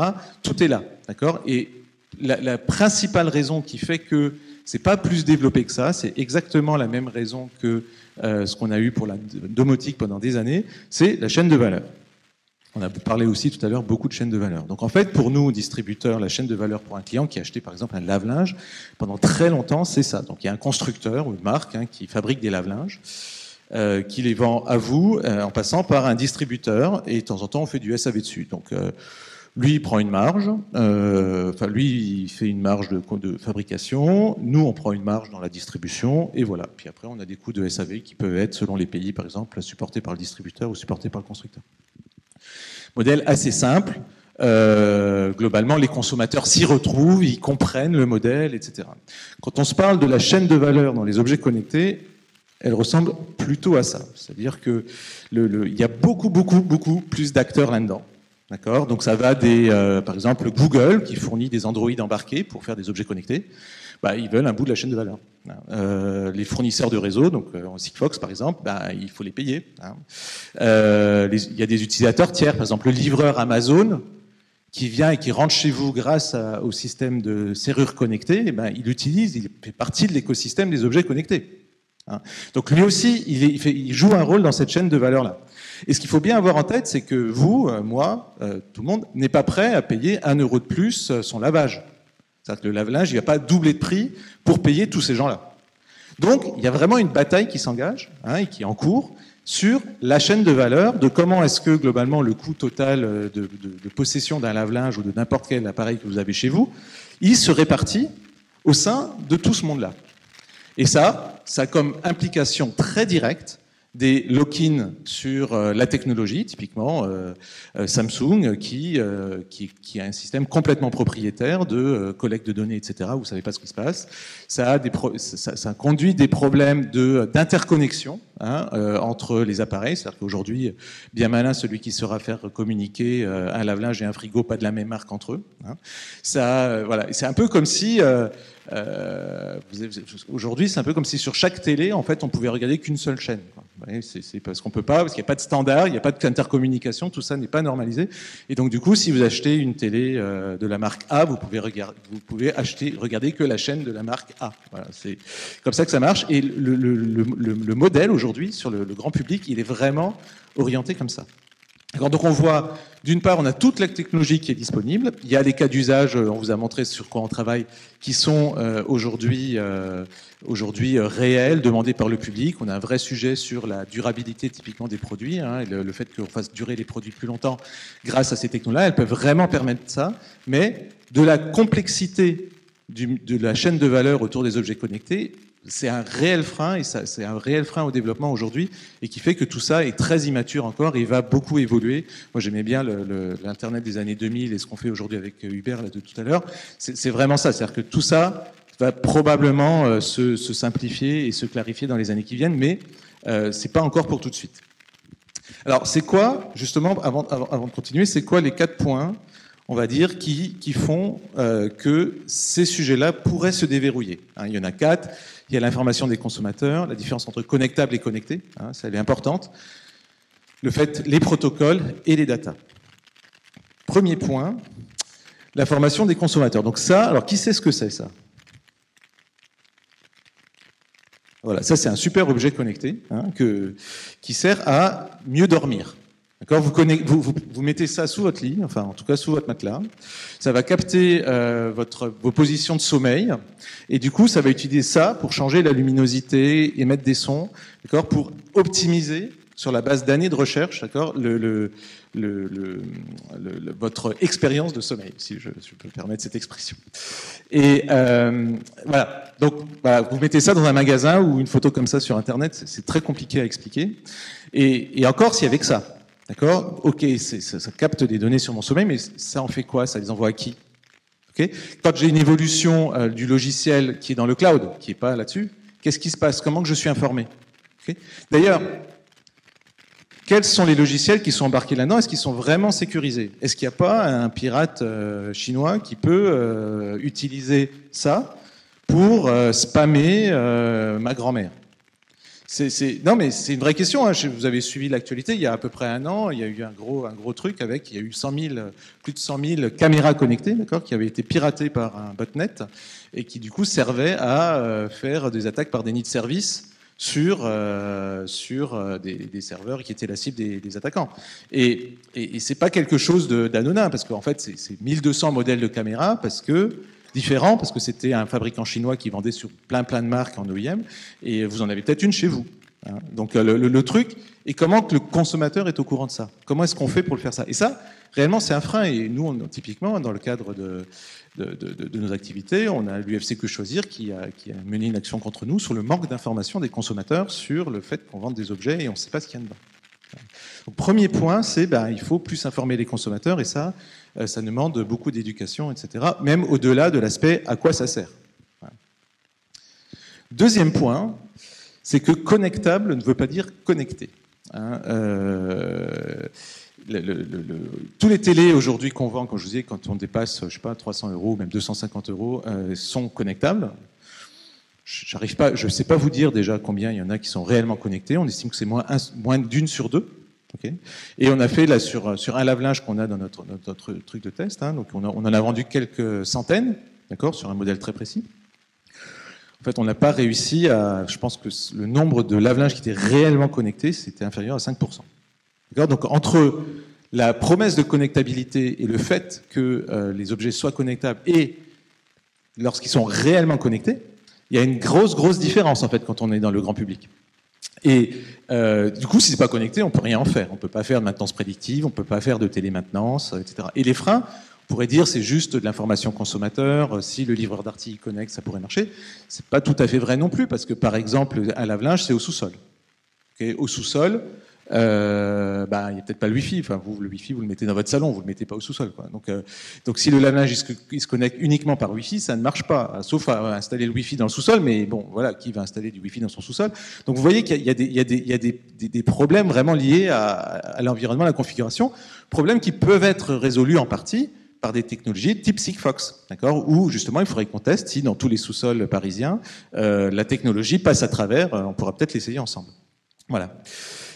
Donc deuxième chose, voilà, connectable, connecté, il y a un vrai sujet. Troisième point, c'est alors les protocoles, est-ce qu'ils sont ouverts ou propriétaires? Alors je fais juste recherche protocole objet connecté sur Internet. Et voilà, ça c'est à peu près ça qui sort. Je pense qu'il y en a plus que ça en réalité, entre les consortiums où les gens ils sont pas tous pas trucs, les protocoles, la discussion, le truc. Il y a vraiment beaucoup de protocoles, de technos différentes, de façons de communiquer, de marketing. Il y a beaucoup de marketing là derrière aussi. Et donc du coup, concrètement pour un consommateur aujourd'hui, les objets parlent pas entre eux. Okay. Et ça c'est un réel frein au marché, par exemple. Si demain une start-up veut se lancer dans la maintenance prédictive sur les frigos, eh ben, elle peut pas avoir accès aux données et elle peut pas se connecter aux différents frigos qui sont sur le marché ou même que vous pouvez avoir chez vous. Voilà. Et ça c'est un vrai frein. Alors c'est un frein pour nous aussi, mais nous, comme je vous disais, on est en contact avec les constructeurs, donc on arrive un peu à contourner ça, ce qui nous permet d'avancer un petit peu. Mais si on voulait aller plus vite et accélérer, il faudrait, de la même manière qu'on a normalisé les cassettes VHS, qu'on a normalisé le CCAM, etc., il faudrait normaliser un petit peu plus les communications entre ces objets pour que l'accès, l'interconnectivité soit possible. Et ça, on le sait, ça finira par arriver. Quand toute la question est combien de temps ça va prendre pour qu'il y ait soit un consortium qui émerge et où tout le monde se rallie dessus, hein, comme Sony l'a fait pour le CD-ROM par exemple à une époque, ou le CD, enfin pas le CD-ROM, le CD audio. Ou bien une législation ou une normalisation au niveau ROM, comme ça a été fait sur les voitures. Hein. Pendant longtemps, les voitures qui avaient des ordinateurs de bord, il y avait des connecteurs différents, par exemple, par modèle de voiture, par marque, par machin. Il y a une norme européenne qui a fait que toutes les voitures ont le même connecteur maintenant, je ne sais plus comment il s'appelle, mais qui vous permet d'aller chez Midas et, par exemple, d'avoir de se connecter sur votre voiture. Donc voilà, donc il y a vraiment ce sujet-là est vraiment important. On voit d'ailleurs hein, qu'il est important au point qu'il y a des startups là qui se sont lancées, qui essayent de fournir des passerelles entre les différents protocoles. Donc vous pouvez installer une boîte chez vous qui va faire en sorte de discuter avec chacun des protocoles qui est là et essayer de fédérer un petit peu tout ça. Bon, ça marche si les constructeurs ils n'ont pas bien fait leur boulot parce que en fait, il faut savoir qu'un lave-linge, s'il est bien sécurisé, etc., il est encrypté depuis votre lave-linge jusqu'au cloud du fournisseur, du fabricant du lave-linge. Donc c'est très compliqué. Enfin, normalement, on ne peut pas s'interconnecter là-dedans. Donc vous voyez bien qu'il y a différents sujets. Voilà. Et le dernier point, c'est la maîtrise des données. Hein, les consommateurs aujourd'hui, enfin, pour faire du prédictif typiquement, il faut avoir accès aux données, les analyser, faire de l'analyse du machine learning dessus pour analyser des défaillances, etc. Et pour ça, il faut avoir accès aux données. Ces données, aujourd'hui, les consommateurs ne savent pas où elles vont. Elles vont en général chez les constructeurs. Hein. Typiquement, je ne sais pas si vous avez une télé connectée chez vous, probablement que vos habitudes de consommation de chaînes, c'est-à-dire les chaînes que vous regardez, sont envoyées vers le constructeur de la télé. D'accord ? Mais est-ce que vous le savez ? Probablement que 90% des gens ne le savent pas. D'ailleurs, ils peuvent l'allumer et l'éteindre et on est assez peu informé ce type de fonctionnalité-là. Et alors, ça va peut-être changer avec la GDPR, hein, la GDPR qui va avoir un impact sur ces sujets-là, hein, qui est le début d'une réglementation qui va beaucoup toucher les objets connectés dans le cadre du grand public. Mais voilà. Et puis, la maîtrise des données, c'est est-ce que moi, en tant que consommateur, je peux choisir à qui je donne mes données ? Et pour nous, distributeurs généralistes, hein, Fnac ou Darty, on vend toutes les marques et on essaye de donner le meilleur conseil pour choisir, quelle que soit la marque, le produit qui vous correspond vraiment, enfin, dont vous avez vraiment besoin vous. Donc une fois ça va être un Siemens, une fois ça va être un Samsung, une fois ça va être je sais pas. Et du coup, si on veut pouvoir vous conseiller et que vous ayez continué à avoir le même service, eh ben, il va falloir qu'on puisse vous dire, si vous changez, vous pouvez récupérer vos données de votre ancien lave-linge et les charger dans votre nouveau lave-linge, par exemple. Voilà. Ce qui, aujourd'hui, on en est à des années-lumière hein, de ce genre de choses. Donc voilà pour finir. Donc les 4 évolutions qui, pour moi, sont à surveiller, c'est ça. C'est toute la partie information des consommateurs. Nous, on a notre rôle à jouer là-dedans, et c'est un des sujets sur lesquels on travaille. La connectabilité, la connectivité et tout ça. Les protocoles, c'est très très important les protocoles, hein, et tant qu'on n'aura pas la poussière ne sera pas retombée et qu'on ne saura pas quels vont être les protocoles qui vont prédominer dans l'environnement personnel de la maison, eh ben, ça sera très compliqué de faire des vraies solutions globales hein, pour la maison. Et enfin, la maîtrise des données, parce que c'est un enjeu pour nous tous, notre vie privée, etc.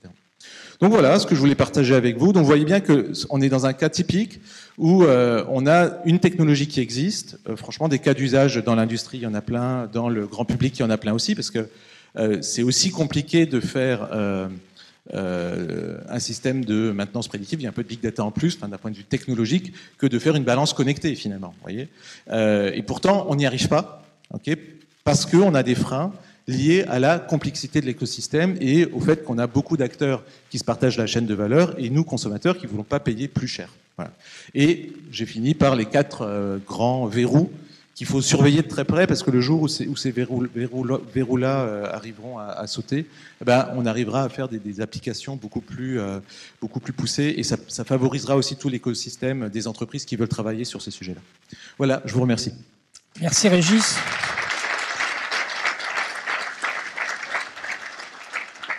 Je vais proposer des questions à la salle maintenant, pour commencer. Avez-vous des questions sur les 3 conférences que vous avez entendues?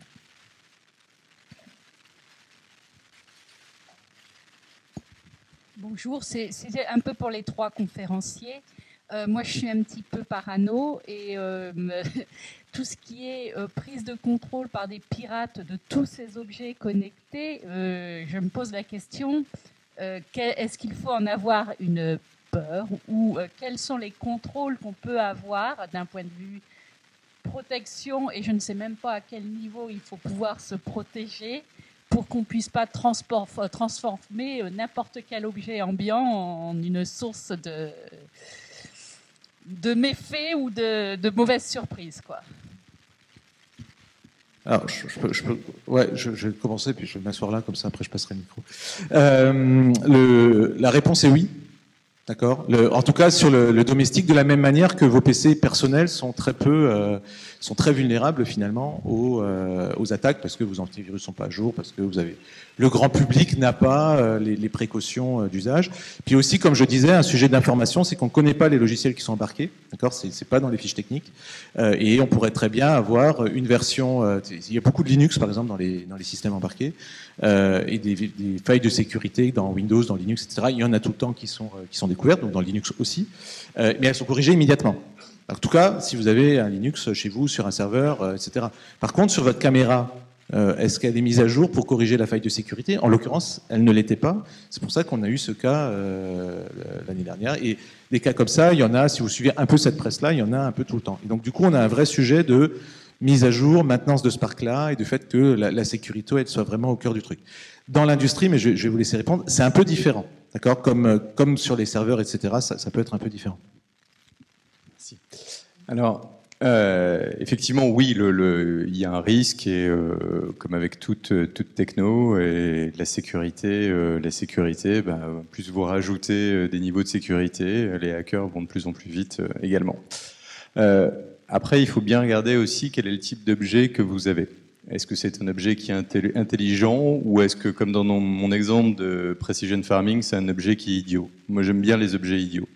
Un objet qui est idiot, c'est un objet qui va vous remonter une donnée et qui ne sait pas faire grand-chose d'autre. Il ne sait rien faire d'autre, d'ailleurs. Il capte cette donnée et puis il envoie cette donnée.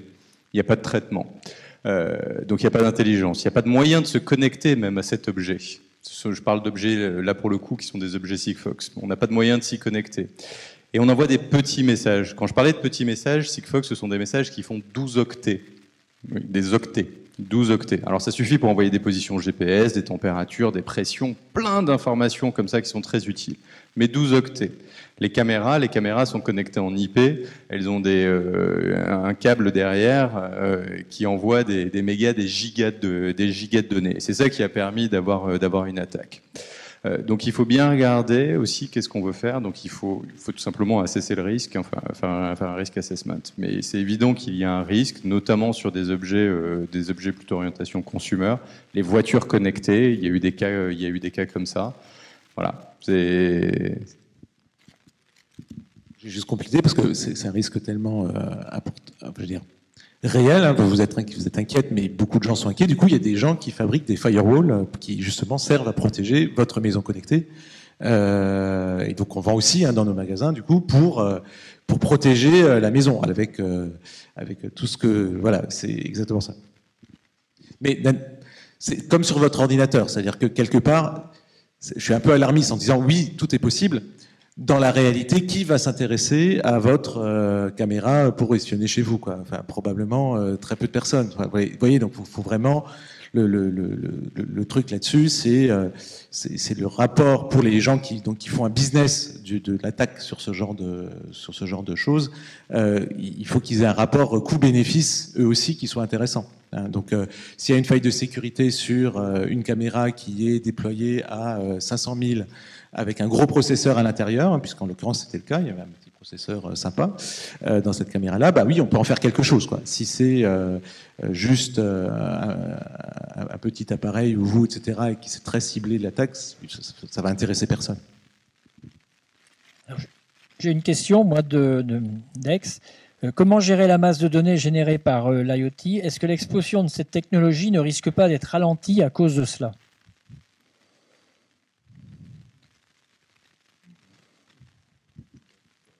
Ouais, clairement non. Voilà, c'est la capacité, la capacité de traitement de serveur, je sais pas, elle double, la triple, ça dépend selon les chiffres tous les ans. Donc pour moi, il n'y a pas de limite. Non, enfin aujourd'hui, à la fois la capacité de stockage et à la fois la capacité à traiter les données est plus une limite. Et c'est ça c'est un des éléments. On a parlé des réseaux tout à l'heure, mais c'est aussi un des facteurs qui explique le Big Bang annoncé des objets connectés. C'est justement la capacité à traiter des données en quantité énorme et plus du tout infra. Je vais me permettre juste de rajouter que le risque derrière ce constat et cette évolution, c'est plutôt de vouloir capter tout et n'importe quoi parfois et d'oublier quel est l'essentiel. Et on en revient à ce qui paralyse aussi des projets IoT. Voilà, d'oublier quel est l'essentiel et là où est la valeur réelle.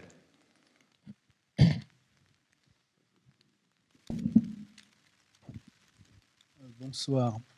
Donc, moi, je voulais réagir vis-à-vis de la problématique que vous venez de mettre en avant. Donc, j'aurais bien aimé avoir un peu d'informations sur la sécurisation des flux que vous mettez en place. Parce que déjà, au niveau de la data, vous êtes soumis aux règles de la CNIL, au niveau du stockage des données ou de la gestion des données, pour ce qui est de la France, bien évidemment. Et je dirais, à tout connecter, les hackers, c'est pour le ransomware, une caméra, par exemple, c'est ce qui s'est passé dernièrement, prise de contrôle sur la caméra, entrée sur le réseau domotique de la maison, cryptage des disques durs, et puis le ransomware commence par là.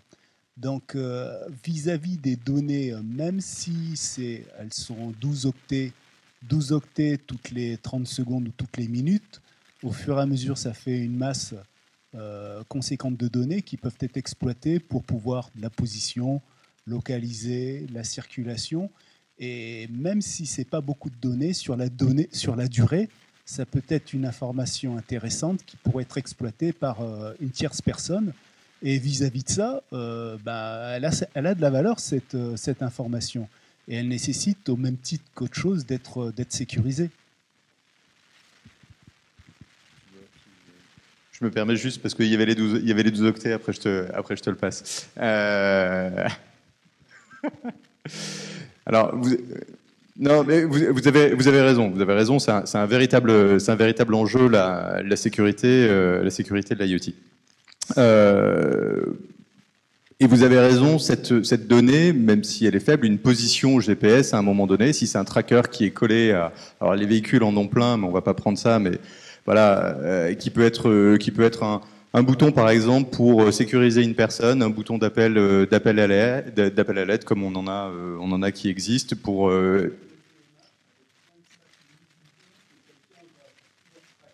ça c'est bien Fabrice, mais juste je vais vous répondre sur la partie sécurité, ce que l'on met en œuvre, et là ça va être uniquement une réponse par rapport à Sigfox. Premièrement, tous les messages sont authentifiés. Tous les objets ont des identifiants uniques.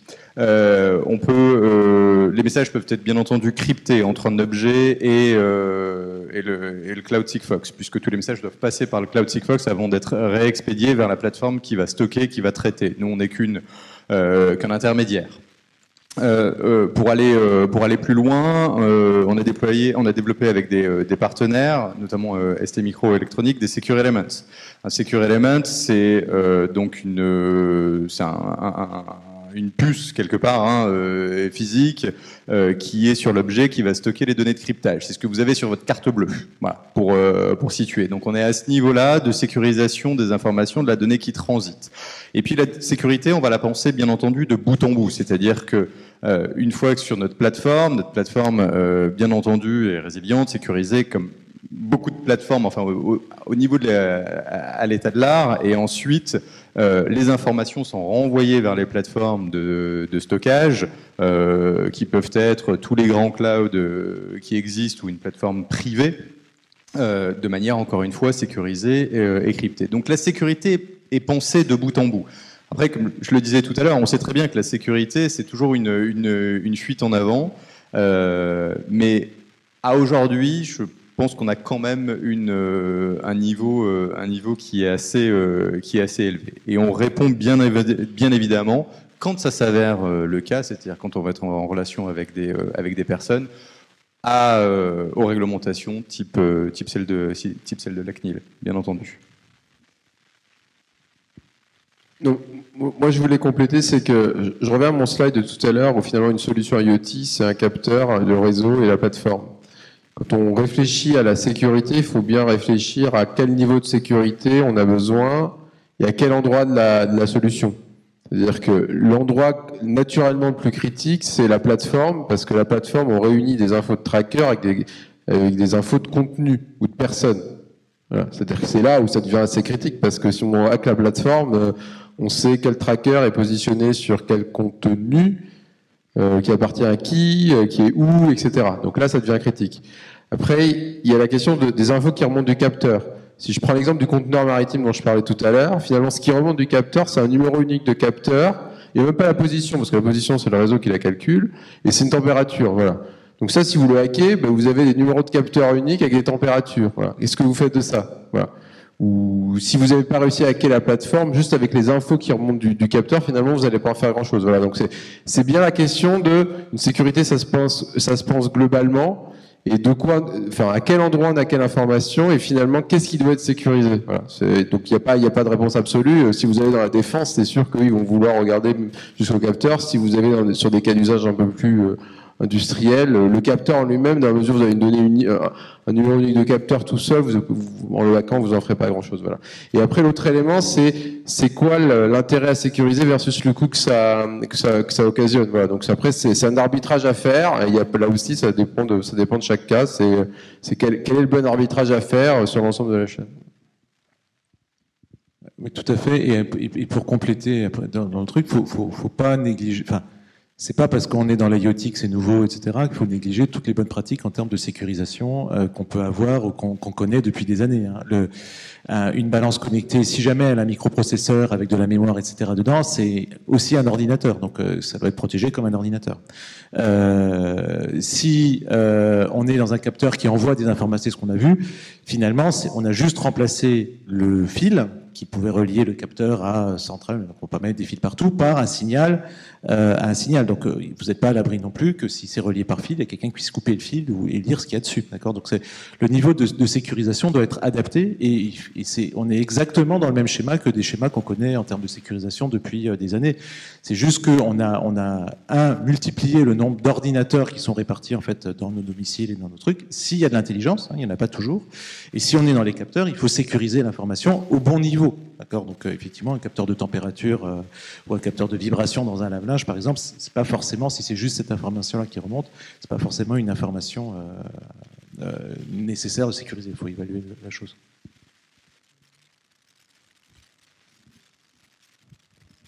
Oui, juste une réaction sur la sécurité. On a parlé tout à l'heure, il y a eu une question par rapport à l'armement, enfin, ou à la défense. Pour y travailler un petit peu dedans, le simple fait que l'information existe des fois sur un capteur qui remonte de l'information, ça constitue déjà une data importante. Si je suis fabricant d'armes et que j'utilise de l'IoT, on peut imaginer que je mets mes capteurs sur des éléments qui potentiellement sont sensibles. En cas de conflit armé, le simple fait de savoir que le capteur est là, ça peut laisser présager qu'il y a des armes pas loin. Donc même si je ne capte pas l'information, si je ne capte pas le signal parce qu'il est crypté, l'information d'existence du signal déjà est une donnée qui peut être stratégique. Je pense qu'il y a un élément que vous aimez. Pardon. Il y a un élément dont vous ne parlez pas trop, c'est finalement, il y a toute la data qu'on peut exploiter et on sait ce qu'on va en faire, mais il y a aussi ce qu'on n'imagine pas qu'on pourrait en faire. Et j'aime bien prendre moi l'exemple qui est certes un peu ancien maintenant. Pendant la Seconde Guerre mondiale, Russes et Américains faisaient de la propagande sur la possession ou pas de l'arme nucléaire. Les Américains étaient très fiers de montrer des photos d'un certain nombre d'explosions nucléaires filmées ou photographiées à des temps différents après l'explosion. Par une analyse dimensionnelle, les Russes ont réussi à déterminer la puissance des explosions, quelque chose qui était absolument stratégique et secret, tenu secret par les Américains, simplement parce qu'ils ont fait des rapports avec une maison à côté ou un bonhomme, ils reconstituaient la puissance de l'explosion. Je pense qu'avec l'IoT, on est là aussi. C'est une information prise toute seule, même si elle est cryptée, elle est peut-être sans valeur, mais croisée avec d'autres data, on peut en tirer des informations détournées. J'ai un dernier exemple, TomTom, qui en récupérant, passé un temps, les connexion aux bornes téléphoniques GSM pouvait reconstituer le trafic et le réinjecter sur le GPS. Donc il y a quantité d'usages de data comme ça qui, je pense, aujourd'hui sont critiques et face auxquels on n'a pas forcément déjà l'idée d'y penser. Voilà. Je me permets juste de rajouter un élément. Ça me fait penser à un cas d'usage qui est vrai, c'est qu'il y a ces données cachées qui peuvent être plus positives là. C'est typiquement un cas d'usage d'une entreprise qui cherchait à monitorer des congélateurs dans des magasins. Et j'aime bien cet exemple-là, parce que la première volonté, on n'est plus du tout dans la sécurité, mais la première volonté est de faire des économies d'énergie. Tout simplement parce qu'au lieu d'être à moins 30 en permanence, peut-être qu'en étant à moins 28, tout va bien pour les aliments, mais qu'en même temps, on économise quelques millions sur la facture. Et au fil de l'expérimentation, qui s'est révélée concluante, le business case est concluant, ils sont aperçus surtout d'autres choses, c'est qu'ils arrivaient à capter d'autres informations. Ils arrivent à savoir quel est le parcours client. Quel est le parcours client? Parce qu'ils ont une élévation de la température à chaque fois qu'il y a quelqu'un qui ouvre la porte du congèle. Et on arrive à savoir en magasin donc quels sont les congèles qui sont ouverts, quand, etc. Le parcours client, chose qui a beaucoup de valeur pour le market. Malgré tout, donc ça c'est très bien, c'est vrai qu'on va découvrir en collectant de la donnée, on va découvrir, en l'analysant, on va découvrir de la valeur. Malgré tout, pour déclencher, au départ, il faut quand même être concentré, être focus sur un cas qui est pertinent. Voilà. Bien. Oui. Régis? Oui, et juste dans le domaine du grand public, c'est du coup, avec la GDPR qui arrive, en fait, on ne peut pas collecter des données dont on n'a pas un usage prouvé et utile. Donc, typiquement, on doit déclarer tous les traitements, enfin toutes les données qu'on a et tous les traitements qu'on doit faire. Donc ça change aussi pas mal de choses par rapport à ça. Donc on peut collecter éventuellement des données anonymes, et encore, les données anonymes, c'est quelque chose de très compliqué, parce qu'il suffit qu'on puisse retrouver la chaîne qui permet d'identifier la bonne personne pour que ce soit pas possible. Donc en fait, les cas d'usage, en tout cas dans le grand public, sont assez limités sur ce type de choses, même si on peut évidemment imaginer des choses, mais c'est très très réglementé en termes de façon de travailler. Vu qu'on est sur le sujet de la sécurité, un autre cas où là aussi il y a des questions qui se posent et qui ne sont pas encore résolues, c'est, je parlais tout à l'heure de tracking d'assets, etc., mais lorsque vous êtes sur une chaîne où vous ne maîtrisez pas le client final, vous êtes sur une chaîne de distribution entre vous et le client final, là aussi, si vous mettez à traquer des objets qui sont vendus à un distributeur, qui sont vendus à un retailer, etc., est-ce que, voilà, quelle réglementation s'applique ? Est-ce que vous avez le droit de le faire? Est-ce que vous devez informer votre distributeur? Comment ça se passe quand c'est international, etc. Donc là aussi, l'IoT, quelque part, ouvre un certain nombre de questions, parce qu'il y a des vides juridiques qui ne sont pas vraiment tranchés. Voilà. Donc il y a ces questions-là où il n'y a pas forcément toutes les réponses aujourd'hui, mais qui sont forcément soulevées. Merci Pierre Fabrice, parce que terminer sur une question, c'est ouvrir un autre débat pour une autre conférence. Donc merci, on vous réinvitera. Bon, écoutez, l'heure c'était 9h. Je vous remercie d'être tous restés malgré l'ambiance un peu chaude. Vous avez remarqué qu'on l'a fait mettre là, mais pas assez forte. Vous avez le cocktail qui nous attend, juste en face.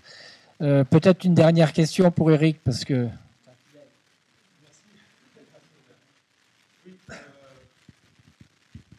En écoutant vos remarques que j'ai beaucoup appréciées et vos retours d'expérience, je me demande si le marché de l'IoT est suffisamment mature pour servir le client, c'est-à-dire l'utilisateur, dans le domaine du public.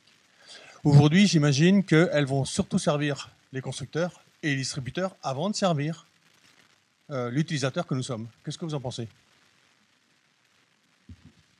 La première réponse, c'est votre téléphone portable, qui typiquement fournit des trucs que tout le monde utilise tous les jours. D'accord ? Donc c'est ça, tous les cas d'utilisation de l'IoT comme augmentation des objets physiques, c'est-à-dire le fait d'utiliser le cloud, la puissance de calcul dans le cloud, le croisement de données, le nombre de gens qui ont un bracelet Fitbit ou autre chose et qui courent toute la journée en comparant leur parcours de comment est-ce qu'ils font leur jogging tous les jours, par où est-ce qu'ils passent, etc. Il y a beaucoup de choses qui se sont développées de ça par les marques de sport, par exemple.